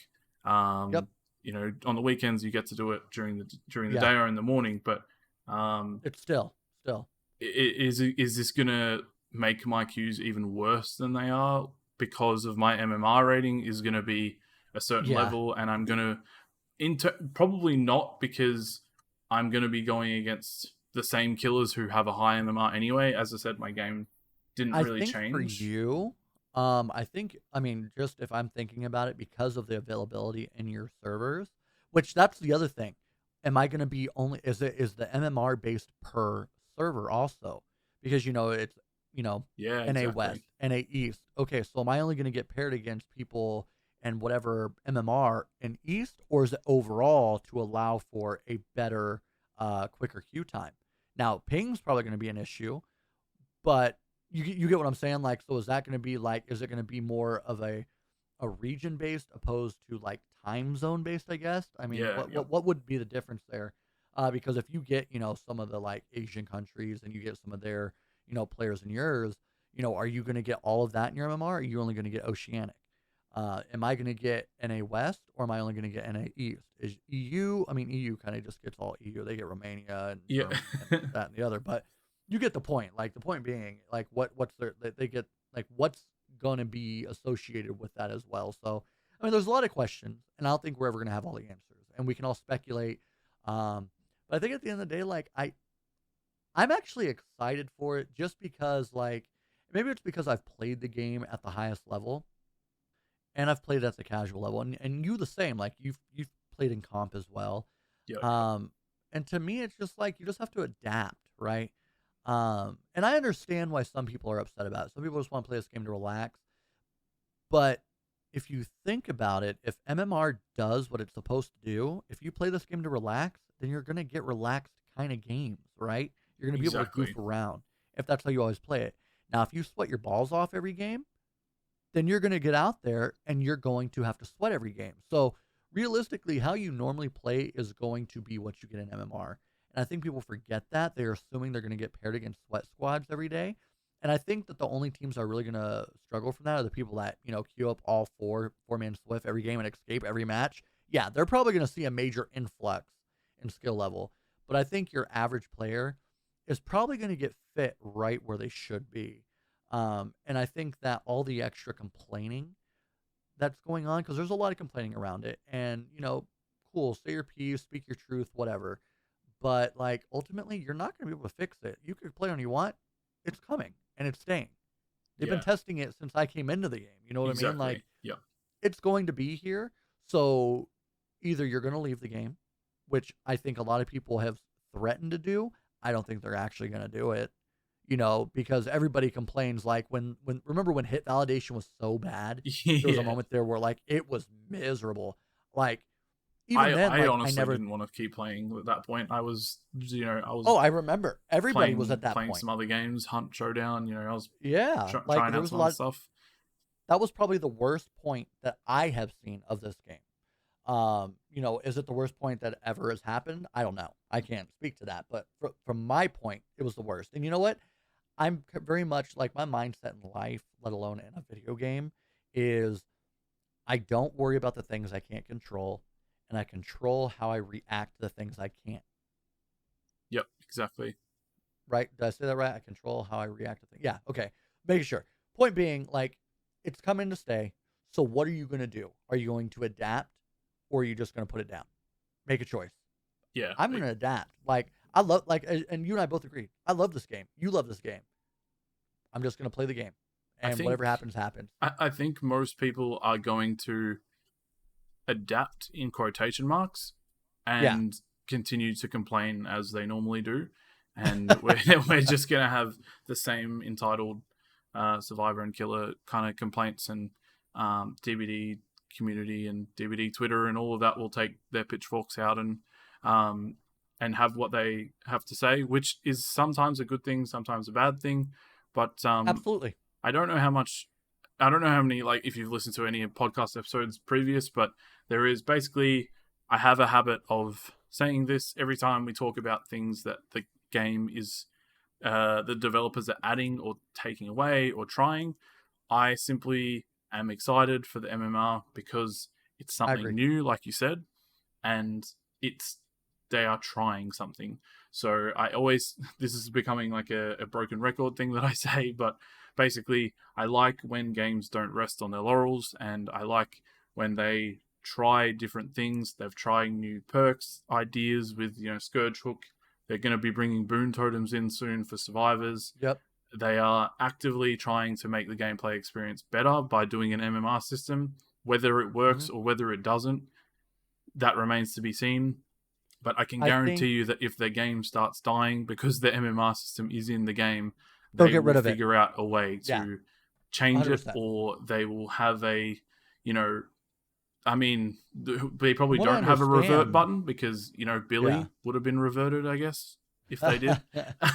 But I they think will have some framework where they should hopefully be able to go back to some sort of working system, because they will kill their game if the players start to leave and no one yeah. plays. So Well, ultimately, like it's all about like right now the player base, from what I understand, is at the all-time high. From what I yep, understand, exactly, yeah. just based off listening to people talk about it, and It was you know, over 105,000 in the most recent numbers that I read, so like that I their mean that's most the highest it's concurrent ever been. players. Yeah. Yeah. So we're at a point where the game is at an all-time high. In my opinion, the state of the game right now is actually in a really good spot. Like, I feel like there are bugs, as are any game. Any game. Like, if you play any other game, there are bugs in every game you play. Um, I don't feel there are really anything that's game breaking right now, right? And maybe I'm wrong. Maybe I just don't know. Maybe I'm I mean, uneducated in they've that. taken out the stuff that's game breaking. They've Yeah, taken out the maps, like they've disabled they've Blood addressed it Lodge and quickly. the Yeah, game, and they not necessarily quickly. Maybe in terms of like addressing it quickly, as in disabling the maps, then yes, they've definitely done that. They haven't been able to fix yeah, the maps very quickly, but they also have been waiting for the new patch to come out to re-enable these maps. So exactly, I don't know if you exactly. saw RPD got disabled again I did, the and I other laughed night. because I was like, my joke was, yeah, they disabled it because there were so many DCs on the map, killer and survivor. Clearly, they realized it. I hope they just maybe disabled it because they're gonna fix that secret room that's meant to be, that someone found, that's like near where the basement spawns. There's like an empty room that is like Yeah, one of yeah, those yeah. I know what you're secret talking about. rooms or something. I don't know.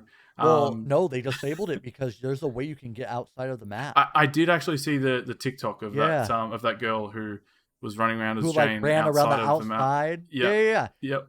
Yeah, She's like, there's an "Oh, do I jump actual. into this abyss?" Like, Yep.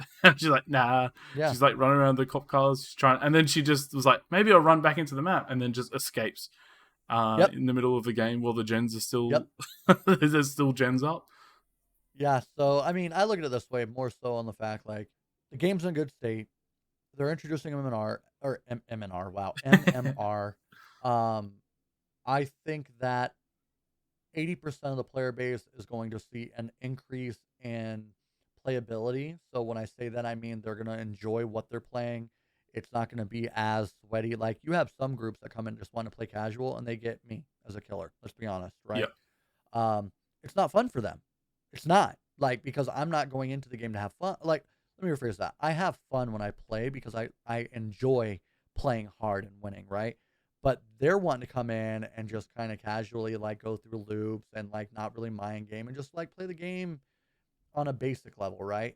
They're not going to enjoy playing against somebody like me. Well, the MMR ideally is going to pair them with somebody that's going to play the game like they want to play it in a sense, right? Well, that's Um, why I'm excited, because yeah, they're going to come into a game with you. They're going to be matched against you. You are either going to destroy them or you're just going to win normally, whatever. Then, yeah, all of a sudden they get out of the game. They get out of the game. Their hidden little matchmaking rating goes down by 50 points, and then all of a sudden that takes them from being in your skill bracket in MMR down to Gary's skill level, and then they jump into a game with Gary and they get to do their little meme stuff, and a couple of them die, and then the killer does well, and then they go up 1 MMR point, and then they like yeah, stay in that, or they have a really good game, and then all of a sudden you see them in 15 more games because they've had a couple of good runs. They lose against you again. MMR goes back down, evens them out, yeah. and then if you have one bad game every 10 games, I feel like that's doable. The thing that people have been struggling with recently, I feel like people have 5 bad games out of 10 games, Yeah. or 6 bad games out of 10 games, and it really, really puts a strain. Which it I'm does. friends with a lot of new Absolutely. players, as we were saying before, and it puts a strain on them I because think you lose the they fun. did this. I think they did this because there is such an influx into the game right now that your new players that are trying to play with their friends that have been playing this for a while aren't having fun. Yep. And that's what they're trying to do. They're trying to retain player base. Um, and if you the only way games survive is if you're constantly having new players come in and play the game and play it for an extended amount of time. So it doesn't matter if you've got new players coming in, right? But if they're not staying, then you really haven't done anything. So I think they're trying to keep people playing the game, and your new players are struggling right now because they're playing with their red rank friends, and then they get a red rank killer like myself, and then all of a sudden they get absolutely demolished because they don't know anything. It's not fun for them. Yeah. Right? They can learn, and not everybody learns as fast as some people do. So like for them, they want to play against very similar people, and let's be honest, if they get wrecked when they're with friends, they're not going to try and play it by themselves. You know what I mean? So yeah, exactly. So I think they're trying to retain their player base. They're trying to keep the new people interested because they had an influx with, Nemesis, and then about to have it with Pinhead. I fully expected this to be about retaining new people. And let's be honest, old dogs, they're going to keep playing this game. They're going to keep doing what they're doing. And the top 1 to 5% is going to keep playing against each other. And then, like I said, give me queue times that are good. I don't care what you do this game. But, so there is one more thing that could impact you more than it probably impacts me, in terms of like the MMR and system and like skill-based matchmaking, the way it's going to be calculated. Obviously, what you said about queue times, we did see during the MMR test when Deaxz was playing twins and he queued up he literally fell asleep on stream waiting for a game. He had to be sniped by a full comp team to even get a game with twins because he had 200 wins and no losses or something.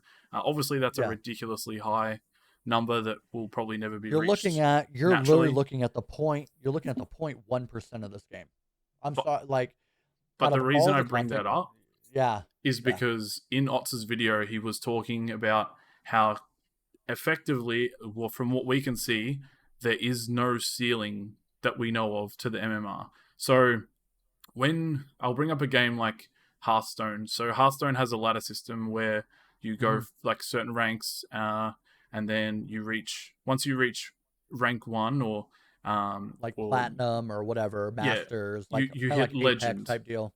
So once you hit legend, you go to like legend rank, and based on how many people are in legend, you enter in around that number. So if you enter in at the start of the season and you get there really fast, you might be like legend rank 500.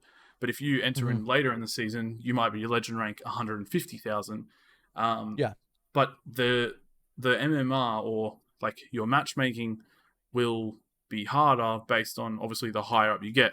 The highest rank you can get is rank 1 legend. So if you get to rank 1 legend, you know that you are going to get extremely hard games the whole for that whole entire time, and your games are probably never going to get harder than the hardest game you've ever never going to get harder than the hardest game you've played already potentially. But what Otz was saying is the fact that not only will your MMR potentially keep rising and rising and rising if you just keep doing better and better and better, apparently it's not going to take into account the add-ons, the perks, or the offerings that are being used. So this is what I was saying before when I had an example. Is his example was using a killer. We'll take your killer for example, Pyramid Head. Let's say you were using Barbecue and Chili, Lethal Pursuer, Shadowborn, and I'm All Ears. These were just the perks that Otz had on. And let's say that you absolutely annihilate people with that build. You don't have any gen regression. You don't have any gen anything to stop gens from being done. You're pretty much playing at the least kind of sweaty build that you could play. You've got a bit of information at the start with Lethal Pursuer. You've got Barbecue and Chili for points and a bit of information. You've got I'm All Ears, which is quite good on Pyramid Head anyway. And you're doing well. You just keep going and doing better and better and better. And then you've got your alter ego, that one guy W, who is all about the wins, and he just wants every W possible. And he's running Pop, Ruin, Corrupt, and like Tinkerer, and he's winning the exact same amount of games as you. He was basically saying, what happens when you just, you guys are at the same rank, you guys are at the same MMR rating. Who technically is better? Probably you, because you're playing with a build that's based on, no gen regression, nothing like Yeah. nothing like that. Which is true. I agree with that. But then what happens if you go, okay, well, you know what? I'm tired of I lost one game really badly against this really good squad. I'm gonna take W's build and I'm gonna run the pop ruin. I'm gonna run a really strong build, and then all of a sudden you're 10 times better than that person because they scraped up to your level because of the perks were carrying them, and now all of a sudden the perks are carrying you, and you're getting even better and better. Like, when does the MMR stop, and what's gonna, is that gonna extend queue times out? Like, because I know for me and for you, queue times is so important, especially when you're streaming. Not 100%. Obviously, if you work full-time job as well, like even if you're not streaming, even if it's a day off and you just want to play some games, you don't want to wait for forever to find games, especially if you obviously casual players don't have to worry, probably won't have to worry. But yeah, that was just one of the big worries and something that I hadn't considered as well. I think the way they fix that is by showing what your MMR rank is, and like doing like a rank system, which it looks like they're kind of going to go to. I'm not sure how it's going to work, of course, right? With that new rank change and reward system that they're bringing out. But I think that if they were to just kind of show, okay, this is the cap, which as cap it, said, yeah, right? exactly what you said. Just We cap. don't I really think know they what should it cap is. it. Cap it, show it to where you're at, so that way you kind of know, okay, should I be getting, like, if you're in the top 1%, you 100% are going to have wait times. That's just how it goes, right? Yep, exactly. Dowsy is 100% in the top 1%. Yeah. We know this. Dowsy is incredible. Ott is incredible. There are some good players up at the top. And then there's some people that are widely considered top players, and they're really not, right? And that's why they have certain takes that they have, so on and so forth. But I think if they just kind of show where people are falling and seeing where the cap is and knowing that there's a cap there, I think you kind of eliminate those problems. Now, granted, are they going to hear somebody like me saying that and do that because I said so? Probably not. So is that going to happen? I have no idea. But that could be an easy fix. Well, the good thing is Otz is talking about this too. So it's someone who is very valued in the community and has a voice. So, 100%. But his main other point was, a Survivor team comes in and brings all brand new parts and goes to Haddonfield every time, and you lose 3 gens in 40 seconds. Yeah, and they're running Unbreakable, Soul Guard, Unbreakable Soul Guard, Decisive, and it's just and then all of a sudden they just keep climbing, and then let's say that person decides to play a couple of solo games, then they go and they get into games with people that aren't, then all of a sudden they're not running those really, really strong perks or those strong add-ons with the brand new parts and stuff, and then they start losing heaps. I feel like for them, those people are going to be like, well, it's going to look bad, and I'm going to look at someone like that and go, you're not skilled because you're playing with every advantage, which there's nothing wrong with doing that, but I'm going to think that I'm better because I'm able to do it. If you're given the tools to win and you utilize those tools, all the power to you. But if you can win this game without utilizing the best tools, then absolutely your skill level's higher, without a doubt. Like if I ran Pop, Ruin, Corrupt, whatever else for your 4th perk, right? Insert OP killer build, and I'm winning every game. Good, I should. Let's be honest, right? I should win every game. Exactly. But if I'm winning every game with say Corrupt, Lethal Pursuer, Enduring, or whatever else, I'm all ears, then I think you're much more skillful than somebody that doesn't. And I mean, maybe, now this is like outlandish theory, but imagine if the perks attributed to the skill level. So say like Ruin only gives you, say, 1 point to your MMR if you win. But if you run a perk like, say, Spies of the Shadows and absolutely destroy a team, it gives you like 10 points to your MMR. Yeah, then you're looking at it like, okay, your skill levels, you've been playing some good like builds. Like, now don't get me wrong, am I going to expect, like, I typically don't play with a lot of slowdown. I think my favorite slowdown to run is Surge. And let's be honest, Surge is one of the worst slowdowns in the game, right? I love it though, because I don't like kicking gens. I hate it. I like running Thana, but I'd very rarely run Surge and Thana together. I run 0 to no slowdowns, and I don't consider corrupt a slowdown. I don't know if you do. I don't. No, I don't consider it more consider of, it a slowdown. to me, I consider that more of like a survivor hurting perk, right? Because they kind of all spawn in, like in the corrupted gens and then are forced to move away from it. It's just the start of game stabilize is what Yeah. I see it as. But like at the most, I'll run 1. I just don't feel that I need to. And even during that MMR test, I did the same thing. Like I played the game the same way I've always played it. I didn't tunnel. I didn't camp. I didn't, play unfairly. If you would, I played the game like I always do. And I felt not necessarily fair, but I don't feel like the skill level was better. I also don't feel like it was any worse either. I felt like I had the same games. So I don't know. I think that it would be cool if certain perks had more value when played, opposed to running the meta build that everybody's going to run to win. That let's be honest, Ruin Undying, you should win most of your matches if you're running that. Yeah, exactly. Unless you're playing against like top of the top comms, style. Exactly, survivors. but that's the 1%. You know what I mean? Yeah. That was my worry there. That was just my Yeah. worry, is that if MMR can just keep creeping up, when does it stop? And are you going to hit a point where you're in a I definitely think literal league there of needs your to be a own, cap. and there's going to It's be no- there's no one up there with It's you. no different than Apex, right? Apex is platinum, and then they have Apex Predator, where it's like top 750 people. Yep. They still get fast queue times, but depending on how they play it, either brings them up or brings them down. But they're still in the main group of people.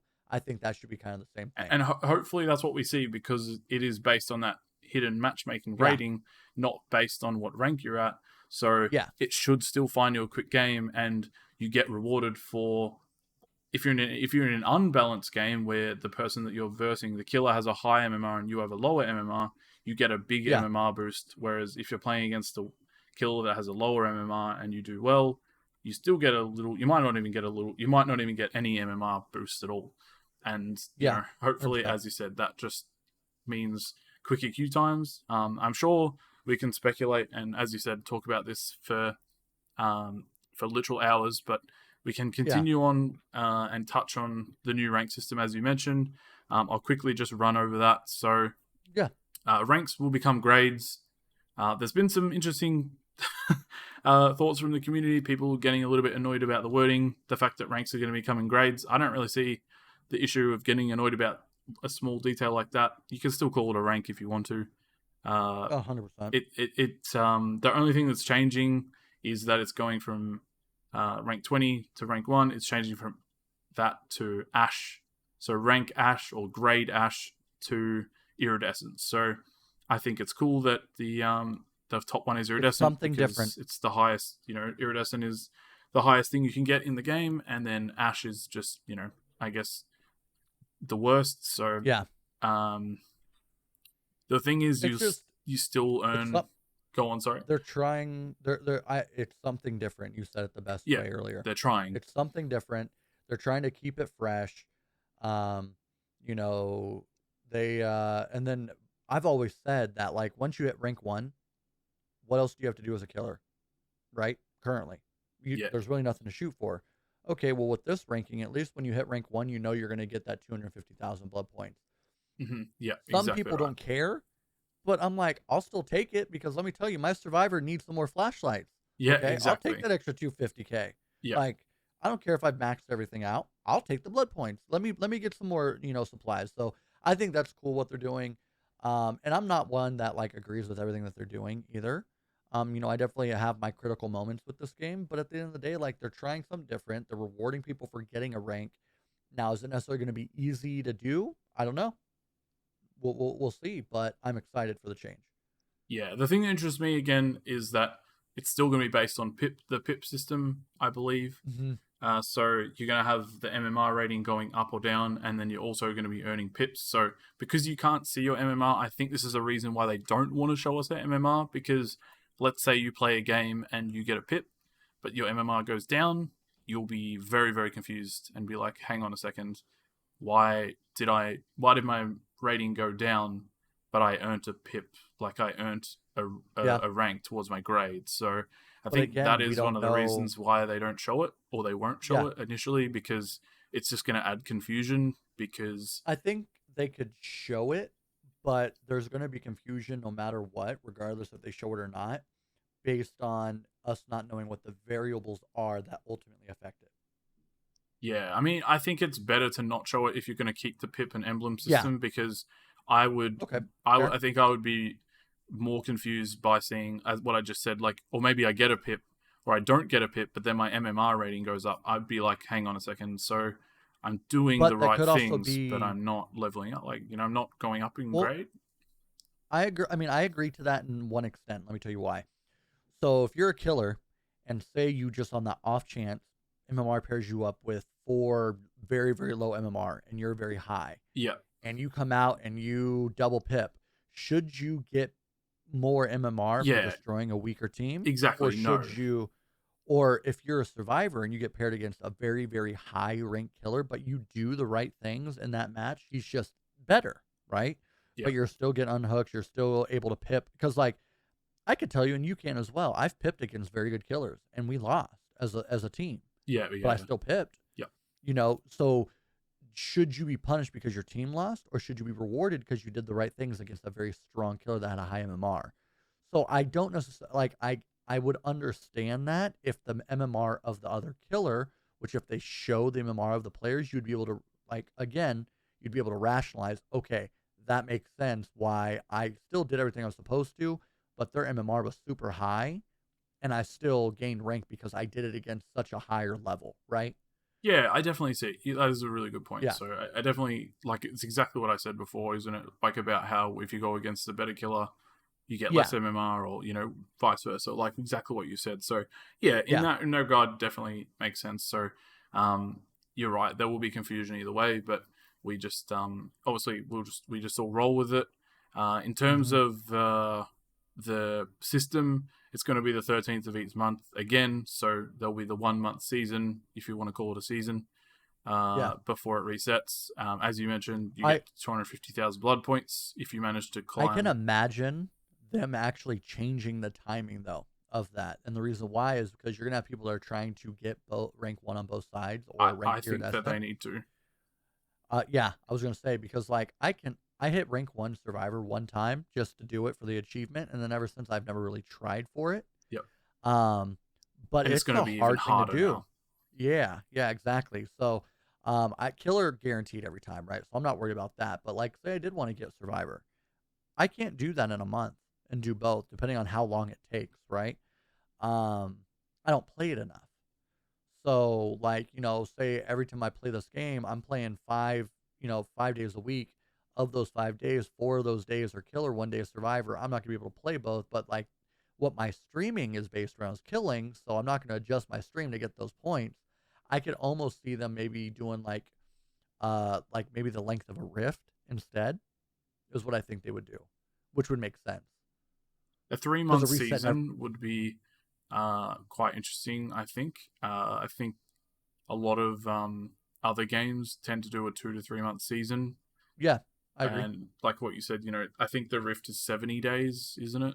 Yeah. So that's Which I think would just be over a 2 good months. amount. So Yeah. and it means that every time your rank reset, you know that you've got a bunch of new rewards coming from the new Rift or something. Yeah. Because I think It it's gives going you to a be reason quite to a push grind, through. isn't it? Yeah. Like Oh, well, 250k this game blood points is already. I But mean, to- this game's already a grind, but yeah. But I agree with you. to go for a rank or a grade that essentially means nothing still, Yeah. it just means the amount of points you get. As I said earlier in the podcast, like, you are going to be playing at Ash 5 or Ash 4 or whatever the bottom rank is. You're going to be playing against your MMR rating from the get-go. So Yeah. you're so it could essentially be harder. playing through 20 different levels, or however many from Ash to Iridescent it is, of high or whatever MMR rating you're at, and Yeah. you no longer get that little, oh, I only have to go from 5 to 1 this time. Yeah. The But other I could see this is Yeah. that the system will evolve as there's more time and more feedback from it. True. Yep. Because if you are a higher MMR, should you be dropped down to Ash? No. But if you are going to get dropped down to Ash, Okay, well, you're at a higher MMR, so you're having to work harder to get there. Okay, so is your reward bigger? That's what I thought should happen. But at the same token, they're bringing in rank floors. So again, I'll liken this to Hearthstone. When you get to rank 5 or rank 10 or rank 15, you all of a sudden, if you lose, you cannot regress further back than that rank. Yeah. So it gives Which you I a think bit of would be a good thing safety, for them to introduce. which is Yeah. nice. So a safety floor once you hit a certain grade that you can't fall below. This makes me think that they are potentially thinking about doing a season longer than 1 month, because Yep. there's not really any point. I don't think I have enough time in a month, Yeah. even with streaming Yeah. this game as much as I play. I don't have enough time to go to, let's say I get to gold and then I fall back to, I would have fallen back to silver, but there's the rank floor system. I think if I'm losing games and I'm not getting past gold, and like it's just I'm hard stuck at gold and it's not letting, like I can't progress further, but the rank floor is still saving me, it's not going to help me get to iridescent. That's just going to help me stay at gold. And yes, the blood point rewards are there, so maybe that's why they're thinking about rank floors in that regard, not because of the season length, because it means that if you get to gold, you're guaranteed the gold blood points, which is probably like 200,000 blood points or something. So it means that you never lose that, because I guess it would feel bad if, you know, you did play throughout the month and then you get to gold and you're like, yes, I'm going to get myself 200,000 blood points. And then you're like, I'll play a few cheeky games, you know, before the reset. And then you fall back to silver. And then all of a sudden your reward goes down to 150,000 blood points. You're like, oh, I just lost a whole blood web because you know, I decided to play a couple of games. Ugh. So I used to play games. I play a lot of mobile games. Oh yeah. And there was a game called Marvel War of Heroes that I used to play before they shut it down like years ago. And it was like PvP type deal. You had like a deck of like Marvel characters that you would utilize. And there were some times where like you would literally miss a reward by 2 freaking points. Yeah. You would get like the next tier down. Oh, let me tell you, you want to feel some pain. You're like, I would have been better off not playing. Yeah, exactly. Oh, it's painful. So painful. I guess the other thing that they have on here, despite the Cenobite stuff that they have written down as well, they are working on performance. So they have stated that they are still actively working on performance that are affecting some platforms. So console being the main one. They say that each bug needs to be investigated and fixed separately, but they are aiming to have fixes for some of the remaining issues over the next few updates. So this will be potentially some coming in with the Pinhead release and then mid-chapter update as well. They do say that the first of these fixes will appear, so they're going to be addressing the hitches with Dead Hard. So, you know, those Dead Hards with console players, how they freeze, and then they zoom forward. That hopefully that will get, you know, that kind of thing will get fixed. There's obviously the hitches console with... Dead Hard is the best perk in the game. I know, I love it. I don't want them to fix it, but I can imagine that it would feel pretty bad as a console player. So they have basically saying, rest assured, we're not forgetting about performance, and we're not forgetting about fixing the game as it is now instead of just adding new content in, and that smooth performance is still priority. So I think that's a nice little note to end on their developer update, just because people obviously get quite frustrated with the whole like stop adding new content and just fix the content that's in the game. But as we've said, and as everyone knows, it's completely different teams, so there's no point them saying, okay, you don't work for 2 months because we're going to fix all the patch. We're going to patch all the, you know, the bugs and stuff. So that team may as well be working on something to bring in. We have been we've been chatting for a really, really good amount of time. Oh yeah, for sure. And I've really enjoyed talking. We're talking everyone's ear off, and I'm sure we could go forever. But we do have still a little bit of information to go over. We'll just quickly touch over the Cenobite if you're okay to keep going and chat about that. So I won't read all the information they've put in, but basically there was a lot of excitement with Pinhead or Hellraiser, the Cenobite in the PTB. They were watching the feedback and reading a lot of feedback as well on Twitter and the forums and things like that. So there has been some PTB changes made. One thing that I did mention, and I always mention with the PTB, is that a lot of the time people don't understand that the PTB that we get is usually a week to a week and a half old from the actual current build that they have in development. So they give us an old build. They did it with Blight. When they gave us Blight was actually almost 2 weeks old, the version that they gave us. And the majority of stuff that people brought up in the Blight PTB was already fixed, which made me think that what's the point of doing it? But I think they do see it. It's a hype type thing for them as well as being able to make some changes, gameplay wise. It brings the hype. Well, I guess I can ask you that quickly. Actually, do you find that a PTB is a hype killer or a hype bringer? I think it's a hype bringer, to be honest with you. Because I know whenever I play the PTB, my numbers actually go up from the stream perspective. Because everyone wants to see. Because think of how many console players that watch your streams that can't watch the PTB, that can't play the PTB. So I think it's a hype. And I think that us as content creators need to build into the hype and not break it down and because that's one thing I have seen a lot of is a lot of content creators do kind of negatively talk about the PTB. Yep. And I think our job is to build the hype in a sense. We're not getting paid to do it, but let's be honest. If we don't have this game, we have what are we going to stream? There are other things, but we want to stream this. We want to play this. Yeah, we want people to see this and see what we're doing. So ultimately, I think I'm excited. I like the PTB because I usually play it for 1 or 2 days, get the hype built up. I talk about it. I say, yeah, there are the things that we don't like, but you know what? I'm really excited for this. And then everybody's like, yeah, we agree, and then carry on and wait.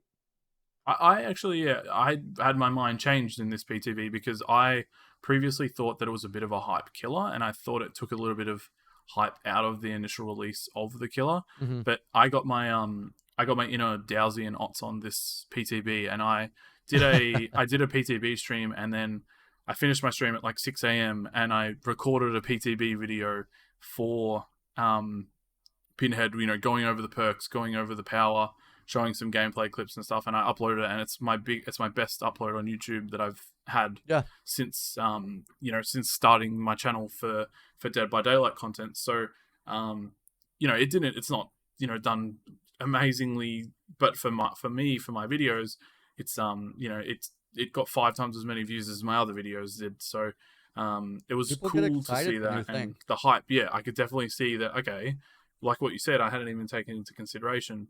A console player doesn't get to do the PTB. I know that obviously, but I didn't even think, okay, well, yeah, they want to see what's happening and they want to actually get to check it out. Otherwise, if they didn't have it, we'd all just be going in blind, which can be a good thing, but it also means probably less people tempted to go in on it until they've seen it initially. So it helps that initial sale as well. I agree. But in terms of what they changed, basically they've just polished a couple of things with the chains. So there was a couple of issues with chains spawning behind obstacles and walls. Yeah. And then basically when a chain hits a wall, it breaks. So basically a chain would spawn, it would just instantly break, which obviously is terrible. Basically, if a chain failed to spawn, then and there's no suitable place for the chain to spawn, it just it just wouldn't spawn. But now, or it would spawn, but it would take too long. They've basically changed it so that it spawns a lot sooner. Just little kind of tweaks and touches up to make his power actually useful and viable. Because if your chains aren't working, it's like playing a legion without a frenzy. If his frenzy isn't working as often as it's meant to, then you're just running around with an M1. It's the same with Cenobite. If the chains aren't working properly, then you're not really getting the most out of his power. Same with... So oddly enough, with Cenobite and the PTB, I actually did not play him as killer at all. Oh, really? I played only Survivor because the queue times were so bad. I got a Swift together and played... I got to kill your friends together and played a bunch of killer with them. Which is awesome. I watched a lot of killer of him. Yep. And I was very fortunate to be able to play with Spooky Loops as well, Oh, and that's kind sick. of run against him, and see how he played it. Um, I thought, to be honest with you, from a survivor side of things, I was like, this Cenobite's definitely going to be easy to counter, uh, because of those things where if you ran really close to certain loops, the chains wouldn't hit you. Um, just kind of figuring out how the chain spawned was kind of like the downfall of them. Yep. So seeing these changes, I really think that the quality of life for like your average player for him is going to go up for sure. Yep. So I agree. I actually like these. I actually like these a lot. I actually like the fact that his ability kind of makes some perks that were awful, that were already in the game, maybe relevant, like something like Dead Man Switch. I feel like that could be a good perk to Roma Cenobite, because if he gets that, what is it? What is it called? The thing The that chain hunt. lament, The like lament configuration configuration. thing. Yeah. Yeah, like if he grabs that And it and starts that solves it, chain hunt. everybody's forced off gens, Exactly. blocks Yep. all the gens. So I definitely think there's some cool things that they did with him. I'm excited for it, but I'm glad that they gave him a little bit more. I call this like more of a quality of life fix for him. Yep. Because I felt like before, like you. Now, granted, maybe we just hadn't seen anybody play him at a high level yet. So kind of like how when Blight first came out, people were like, "Oh, Blight's not going to be very good." Twins came out, "Oh, Twins isn't going to be very good." But then like you got those people that got really, really good with them, Yeah. and you're Yep. like, "Oh, he can be good." I kind of maybe feel that's kind of the same thing with Cenobite, but I also think that what they did is definitely going to make it better for people that want to play him a lot. Yeah, Or exactly. play I them. agree. Yeah. It's super good quality of life stuff. We won't go into Mhm. like crazy amounts of detail because I want to get Yeah. through the shrine and talk about the couple of perks that are in Yeah. there with you as well. But Absolutely. they have changed. Basically, spawn times of the chains are going to be faster for things like breaking in the environment and just the chain hunts and things like that. So, as you said, making them more useful. The Mhm. lament configuration is something that they changed up as well.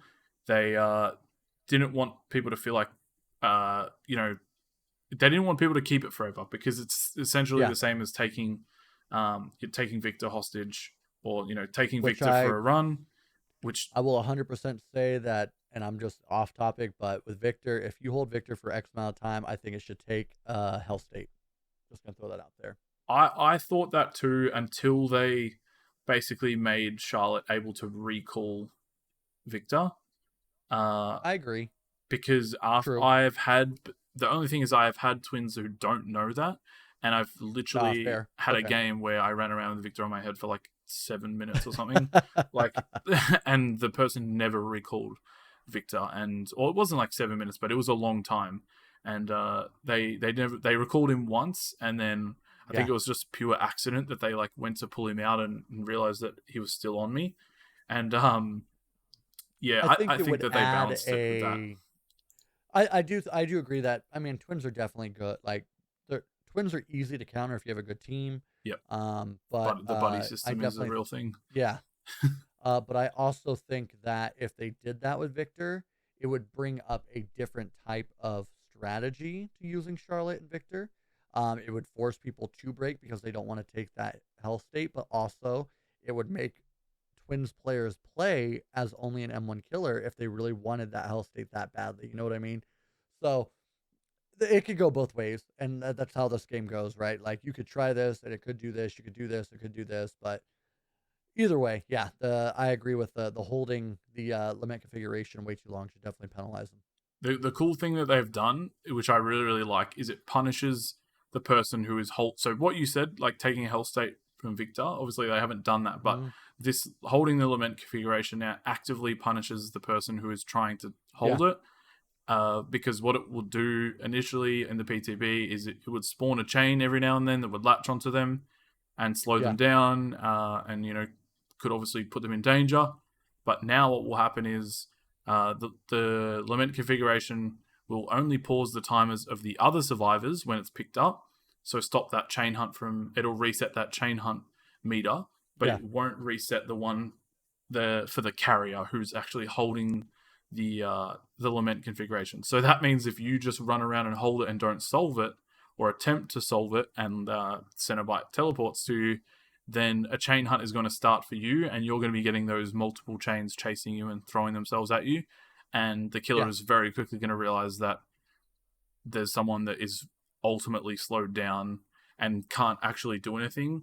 They might leave you because they might think, okay, well, this person's being slowed down. They're holding the box, so they're not doing any gens, so I actually don't have to worry about them. But it's going to incentivize people to use it, and then potentially you can teleport and, you know, take advantage of that. So I think it's a good change. Being able to take a killer's power hostage is a bit shit for the killer, so it's good that there's a way around it. The other things that they've done, basically, the gateway could easily go through multiple floors. So, you know, everyone's been there with a nurse when you basement yourself, and you try and go and you blink down and you go down to the basement instead of going down to the next floor or something. So obviously, quite frustrating. This could happen with the gateway. It would be easy to just accidentally put it down on the floor below, and then you accidentally put your chain gateway down there. So they've just fixed up the gateway placement a little bit. They've something really, really cool that they've never done before. There's not an immunity to being hit off the hook, but they've added a brief immunity period to chains after being unhooked. So this is 3 seconds that will prevent a survivor who's just unhooked from being chained before they can move. Yeah. So I think this is really, really cool because this shows you that they can add certain immunities in. Obviously, we know this with the endurance effect with borrowed time and things like that, but this shows you that they understand the importance of being able to try and get away from the hook with, you know, because a killer, you know, most likely will be nearby, and if you got hit with a chain straight away, you're pretty much screwed from the get-go. Oh, yeah, because then you're slowed down, and killers always come back to hook. Always. Exactly. So I think this is a cool change, and it opens up the door maybe for future stuff and different changes here and there in terms of immunities for survivors from being unhooked and things like that aren't exactly perk related. Obviously, that's another can of worms to open. Absolutely. They've added a max control time for the gateways, so that's going to be 6 seconds. They want the power to be fast and used in chase. They want it to be a chase perk. They don't want it to be a set up as like a turret tower defense thing where you just set it up in a room and wait for a survivor to run past and then launch the chains at them. Exactly. They want you to be fast paced, running through, boom, teleport, here's a chain, shoot the chain at them, go back to Cenobite, keep the chase going. So I think that's good. You don't want to be able to hold it forever. Absolutely.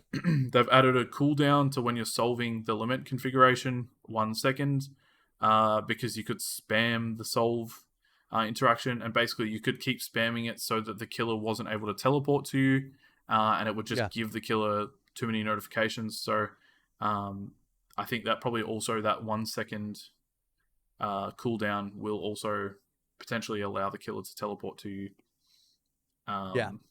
more efficiently.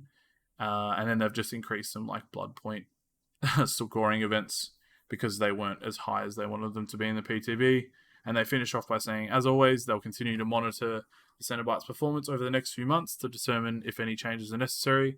Now, as we've seen with Trickstar, many changes were necessary for Trickstar in their eyes, and he's still, in my eyes, not very good.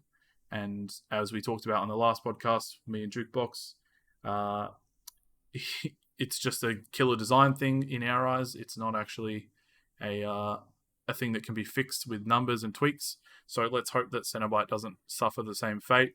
And I don't think he will. But another thing that I always say on here, I just hope that we don't see the Deathslinger effect happen to Cenobite, where people are really, really excited by playing the killer when he first comes out, and then all of a sudden it becomes, oh, we're playing against the Cenobite. Oh, we're playing against Nemesis. Oh, we're playing against Deathslinger. Like, I want him to be a killer where you go, ooh, okay, cool, we're playing against Pinhead or Cenobite, because it's a fun gameplay. Right now, my thought process is I'm excited to play against him because I felt like my chases with him were a lot of fun, because if he used his power and tried to hit you with the chain. It was cool, like having to think, like, okay, he can shoot it through this wall. I've got to be aware that if I'm trying to loop him on a LT wall, that he's going to be able to position that in a spot where he can hit me and slow me down.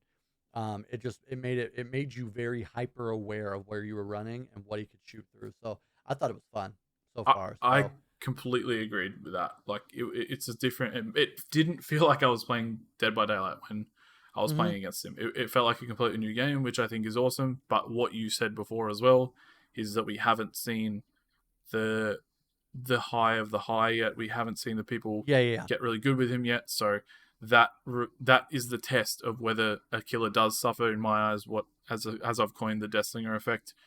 When you get really good with a Nemesis or a Deathslinger, you zone with the Deathslinger. With a Nemesis, you just hold your tentacle out, run through a pallet, then you put it away and you just M1 the person.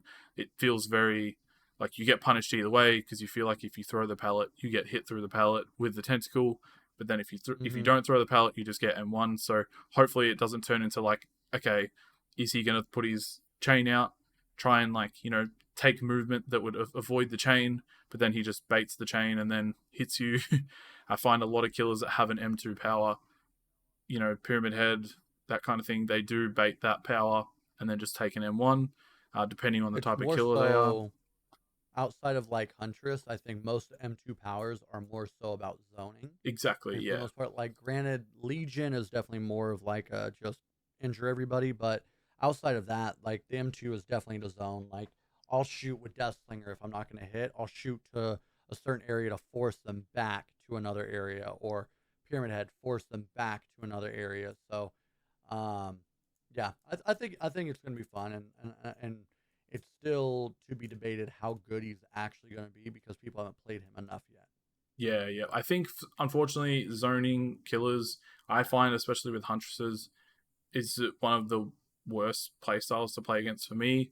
That's just, I don't mind playing as the Huntress, but a Huntress that just holds their hatchet out until they work you into it. Not even work you, but like you are forced to run into a dead area.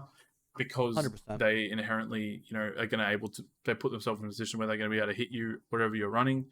That for me is just one of the worst kind of like chase styles compared to other killers. But again, that's because it's favoring the killer, not me. So I'm a survivor to favoring the killer. Of course, I'm not gonna. Of course, I'm not gonna enjoy it as much as when it favors me. Yeah, absolutely. And there's going to be the ups and downs for sure, and people are going to have their hates and their likes. But as of right now, like I said, he was fun as a survivor. He was fun to run against. You're going to enjoy playing him too. I know it. And I think, and you're right. And I think I'm going to enjoy playing him. And I'm one of those people that I play them all, and I want to be good with all of them. So I'm definitely going to make it a point to be good with him. So. Yeah, awesome. Well, let's zoom through this the shrine, as I like to go over the shrine every week, just to give people, not only helps them decide on picking the perk, but also like to talk a little bit about the perk and what it can be used with, because this also helps with making a decision in terms of putting it with different perks, combinations, and things like that. Absolutely. This is definitely going to be the longest podcast we've ever recorded. I'm sorry. But no, I'm very long-winded. I love it. This has been so much fun. Honestly, I've enjoyed every single minute of this. And I know that everyone else is going to enjoy listening to, because you have a amazing understanding of the game, especially for someone who has played for a short, a pretty short amount of time, hours-wise. So, yeah, it's been really cool to speak with someone who's on, I think, my level of, or even further than my level of understanding. And I feel like our brains have been able to mesh together to make one super DVD brain during this. Well, let's be honest. We're both very, very similar, like how we understand things, and it's just good to have good conversation and productive conversation about things in this game when our livelihood has become about this. You know what I mean? So exactly. It's a lot of fun, and I'm glad to be able to be a part of this and have that good conversation, because let's be honest, we're so used to just playing the game and talking to people in chat that maybe don't understand why certain things are the way they are. Nothing against that, but it's cool to just kind of have the melding of the mind, so to speak, and be able to just genuinely have a conversation without feelings or egos or opinions like really affecting how we're talking. We're just going to talk it out and like, hey, this is how it goes, and I agree, I disagree, and cool, awesome, Exactly. carry on. Exactly. So, Now I like to give the option, but I'm assuming, and I like to try and give the killer perks to you if you want to talk about the killer perks, because you're probably going to be able to offer more information in terms of what they go well with, things like that. well, the funny thing is of the 4 perks that are in here, I don't I know use which one you use the most. yes. So of the killer perks, I can tell you what you should get, and of the survivor perks, I can tell you what you should get. Now, with that being said, I can tell you what I use more. You can and what I talk. You can enjoy talk about using. the survivor perks So, if you want. You can yeah. go over that. So first and foremost, out of all the perks that are in the shrine right now, Ruin, without a doubt, best perk to get. I mean, there's no question about it. Ruin Yep, is the I best agree. perk from a killer perspective, arguably in the game. Ruin carries games with a good killer, and it carries games with not good killers. So, Ruin, if you do not have Ruin and you are trying to be a good killer, what I say with Ruin, and I'm benefited from this, is Ruin allows you as a killer to make mistakes and still win the game. Yep, I agree.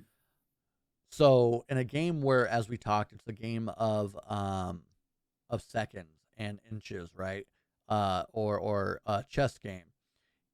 If you make mistakes, you should see the consequences of your mistake. Yep. Ruin covers up a lot of mistakes. So if you're a newer killer to the game and you use Ruin, you're going to be able to make the mistakes, and I hope for your sake that you're utilizing the mistakes that are getting erased to learn not to make them again, because that's kind of what I used Ruin for when I first started playing this game, was for that reason. I don't use Ruin now anymore because, like, as you get, and this, as you get to a certain level in this game, you really don't need to use certain perks and pubs. But Ruin is used in every single comp match ever. Yep. Ruin is that good. So I highly recommend Ruin for killer, 100%. In terms of the perk itself, I completely agree. The one thing I like to talk about is buying the perk compared to buying the character. So Hag actually has Devour Hope as well, and so Hag Seal, has the best. I would say probably arguably one of the best teachables, like the combination of teachables in the game. Now, playing Hag absolutely sucks. So the reason why Hag sucks, and for anybody that's listening in that's never played Hag or played against Hag, Hag is my least favorite killer to play against, and one of my least favorite killers to play. Reason why: Hag is a 3-gen machine and plays the game very, very slow. I like to play the game fast. Hag, if you chase with Hag, you will lose every game. So you have to take the time to set up your web, lock down your 3-gen. So Hag I don't think people that play Hag genuinely have fun playing Hag. Maybe 1 or 2 people in the world, Elix being one of them, good for her. Unless you play Chase Hag. Yeah, Hag is not fun to play or play against. I would say just use your iridescent shards and buy Ruin. Okay, so you would say to not bother going for Hag as a turtle character. I was thinking potentially maybe doing Hag. It because of Devour. Devour is great, 100%. But again, in a game right now where survivors are conditioned to cleanse totems, I feel like I don't really get as much value from Devour as I do Ruin. Which is weird, but I feel like Ruin will stay up long enough for me to get some sort of pressure, whereas I feel like as soon as they realize Devour Hope is up, it's gone. That's the thing. There's no conditions for Devour. There's no conditions for Ruin. The only condition is you have to force someone off a gen, and that is pretty easy to do usually. So, well, there you go. Look, for the most part, then, if you have some shards lying around, definitely try to pick up Ruin. It'll help you learn along the way, and then, as D said, you get to a certain point where you probably don't need Ruins. So, and then Trail of Torment isn't bad. It's not. It pairs well with like like maybe a Dragon's Grip or a Pop Goes the Weasel. Dragon's Grip being if you kick the gen, I think if a survivor goes back to that gen, they're exposed. Cooldown on it is 70 seconds, if I remember right. Yep. Not a bad perk. You just don't see it used very often. But Trail of Torment, when it's used, you are undetectable, and you are able to see that gen yellow during that time. You are detectable. Has a cooldown, 80, 70, 60 seconds based on tier. I mean, I think, and then if a survivor touches that gen, doesn't the yellow go away? I can't remember. Is that just So until the generator stops regressing, or you damage a survivor by any means, then it goes away. Okay. Yeah, it goes away. So you have to kick that generator, and then you become undetectable. I would love to see this perk take away the second part, where the survivors don't see the perk, don't see the gen lit up in yellow. Because that's fair. When I see a gen light up yellow, if I'm playing in a 4-man or 4-person team, and I know that none of my teammates are running like better together or something that makes the gen go yellow, I instantly know it's Trail. If I was playing on comms, I can instantly call out Trail of Torment. If I think it gives a little bit too much information to the survivor. Obviously, that is at the higher level where you're aware and I'm very aware of where I am and my perks and everything. So obviously at a lower level, it is probably quite helpful that it turns yellow, because a survivor instantly goes, a yellow gen? Like, I wonder why that's yellow. And then they see the killer. Killer's on them. Yeah. And they're like, oh, undetectable. Yeah. And then they might realize. So I would like to see it go, maybe, but yeah. Yeah. I agree with you on that. I definitely think between the two, Ruin is definitely the dominant one you absolutely need to get. 100%. And Ruin standalone by itself is very, very powerful. Whereas Trail of Torment definitely needs to be paired with something. And that's why I said like a Dragon's Grip or a Pop Goes the Weasel. You can go, exposed, or you can go 25 off the top off a gen with Pop. You could even go Eruption with it. There are definitely some things you can pair with, but by itself, standalone, it is not a very good perk. Funny thing is, I've actually been seeing more of Trail, even without even without it being in the shrine. I was seeing a bit more of it. You're not wrong with that. And I think it's because like so many survivors have so many information perks now where they're able to see the killer, or like it's so easy to find it. Trail's a little bit harder. Like think of how many, like Tinkerer, right? That first Tinker that procs always surprises every single survivor unless he is in chase. Yep. And it's super effective. But again, Trail of Torment, it's a good if you're really trying to be sneaky and whatever it may be, but ultimately by itself, it's just an average perk. I would save your iridescent shards. And do you know what the other funny thing is? Since Ruin's been in the shrine, I've seen the least amount of Ruin in my games than I've seen in ages. It was usually like 1 and 2 games, or like literally 5 games in a row I would see Ruin. So now I go like 10 games with no Ruin. So Tuesday, Wednesday, when it came out, I saw a lot of Ruin. And then Thursday, Friday, and today, I saw hardly any Ruin. So people saw it got cleansed all the time, and they were like, nope, I'm not running this anymore. That's the only downside to it now with the maps that are left up right now because of all, the issues with certain maps. The maps that are up is kind of favorable for Ruin. So you ask me, I think Ruin's still kind of a play. And like I said, it does enough if you are good at this game to where even if it's up for maybe, 30 seconds, you're still able to get pressure on the survivor by the point it's cleansed, or push somebody off a gen and it does its work. So all you need Ruin up for is 80 seconds. So yep. I think if Ruin stays up for the length that it would take for an entire gen to be completed, that means that you also have the chance to push survivors off a generator that was almost completed. And if they don't go back to that gen in that time, then you've 100%. Essentially stopped a gen from being done that would have been done without Ruin. They might go back to it at 30% or something. I think I normally say if my Ruin lasts 2 minutes, I'm usually pretty happy. If it lasts about the same time as Corrupt, then I'm pretty happy with that. Because if I have got a foothold in the game, by the time my ruin goes, I don't need ruin anymore. If I don't have a foothold in the game, then my ruin stays up, then it's going to help me further. But if it goes down and if the game's still pretty even, then I mean, I've be not honest lost with you. anything. The game's still even. Early game, I would rather face pop over ruin. Yep. But end game, wait, let me phrase that.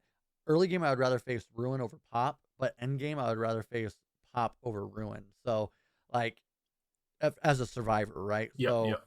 ultimately, if ruin stays up for a killer into late game, like, it almost kind of, it doesn't really do much end game. It does a lot of work more early game to get that early pressure. Exactly, and that's why I don't mind losing it Yeah. as a Yeah. as a hex, because you most of the time when you lose ruin, Once you've already won. Yeah. If you don't lose it Realistically, if instantly. it stays up. Yeah, exactly. So, no, I definitely think of the two, ruin by far way Yep. better. Definitely agree.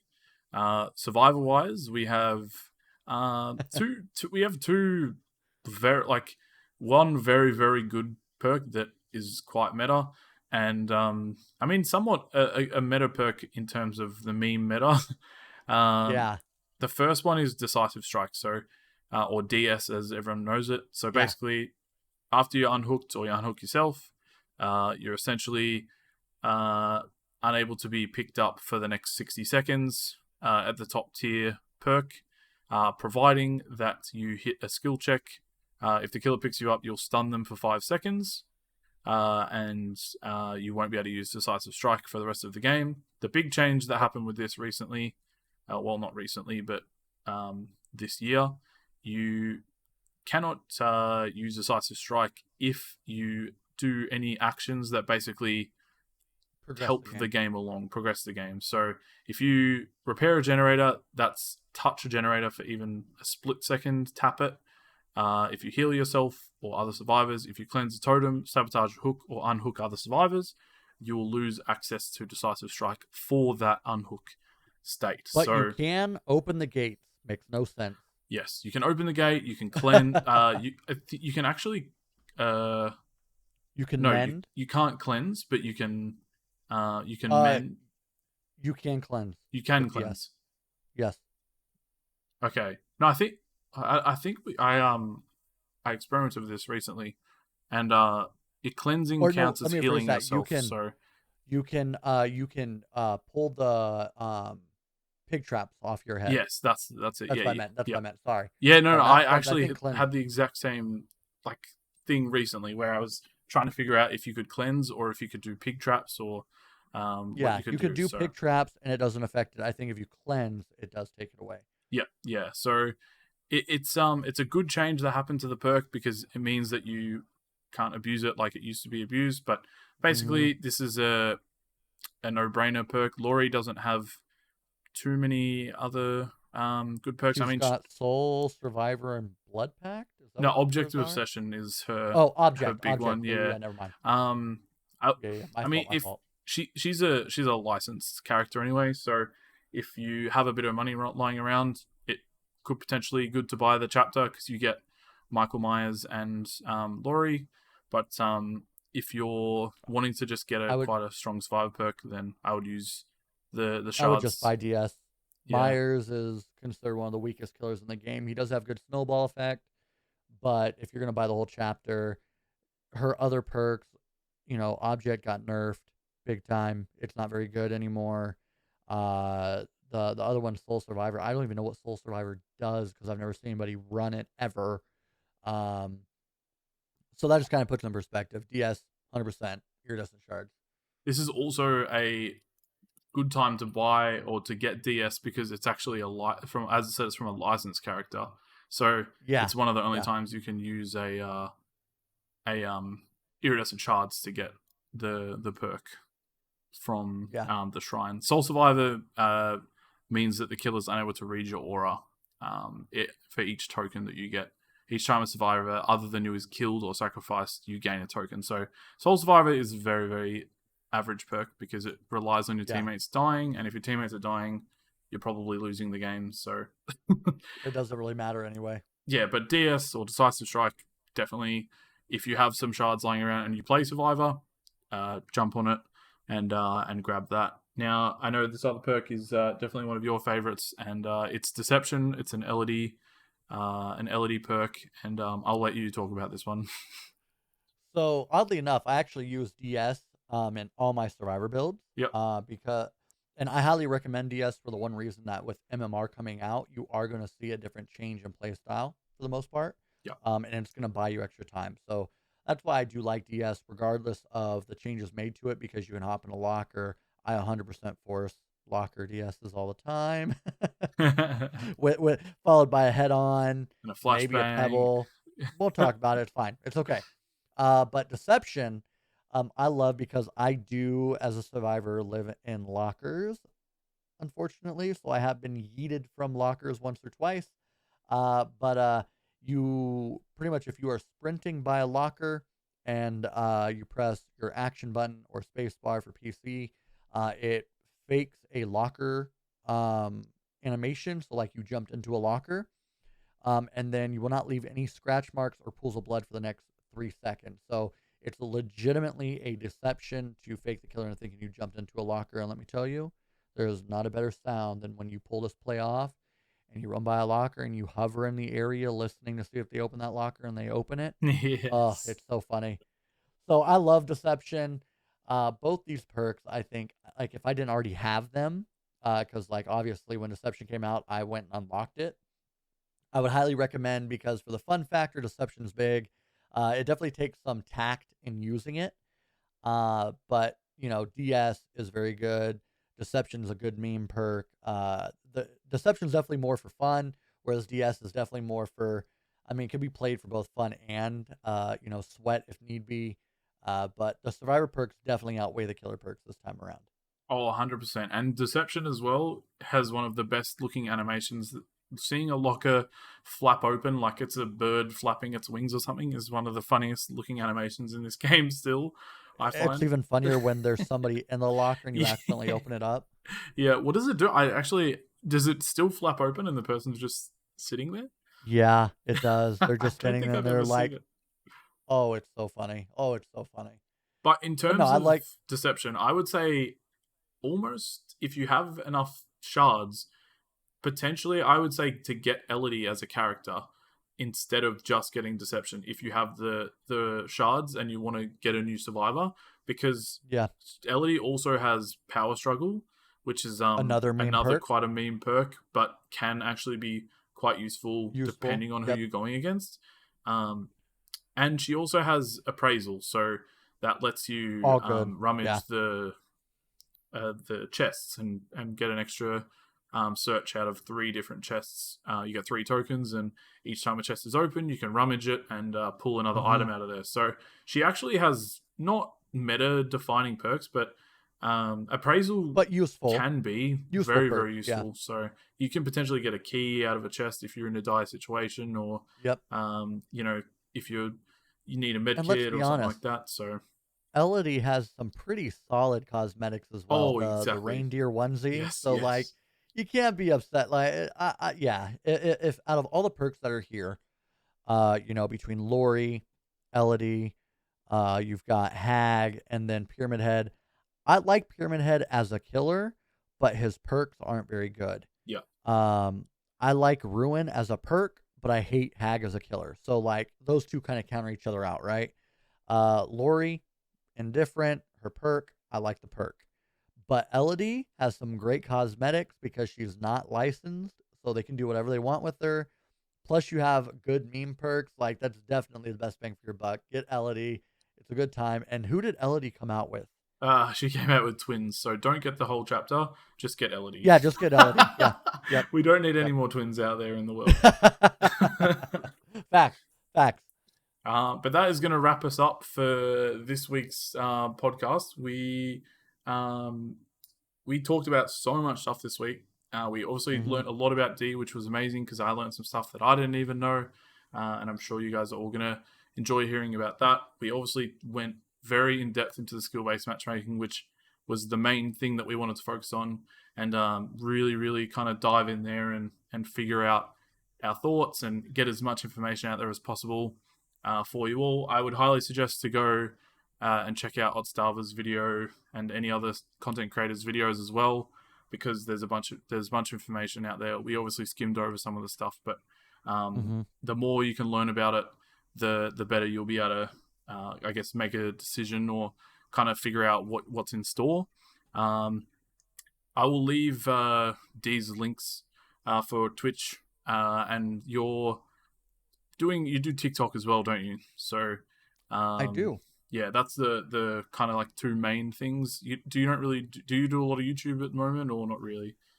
So I'm kind of reorganizing what I want to do with YouTube first before I really do like a big push there. But TikTok, it's easy.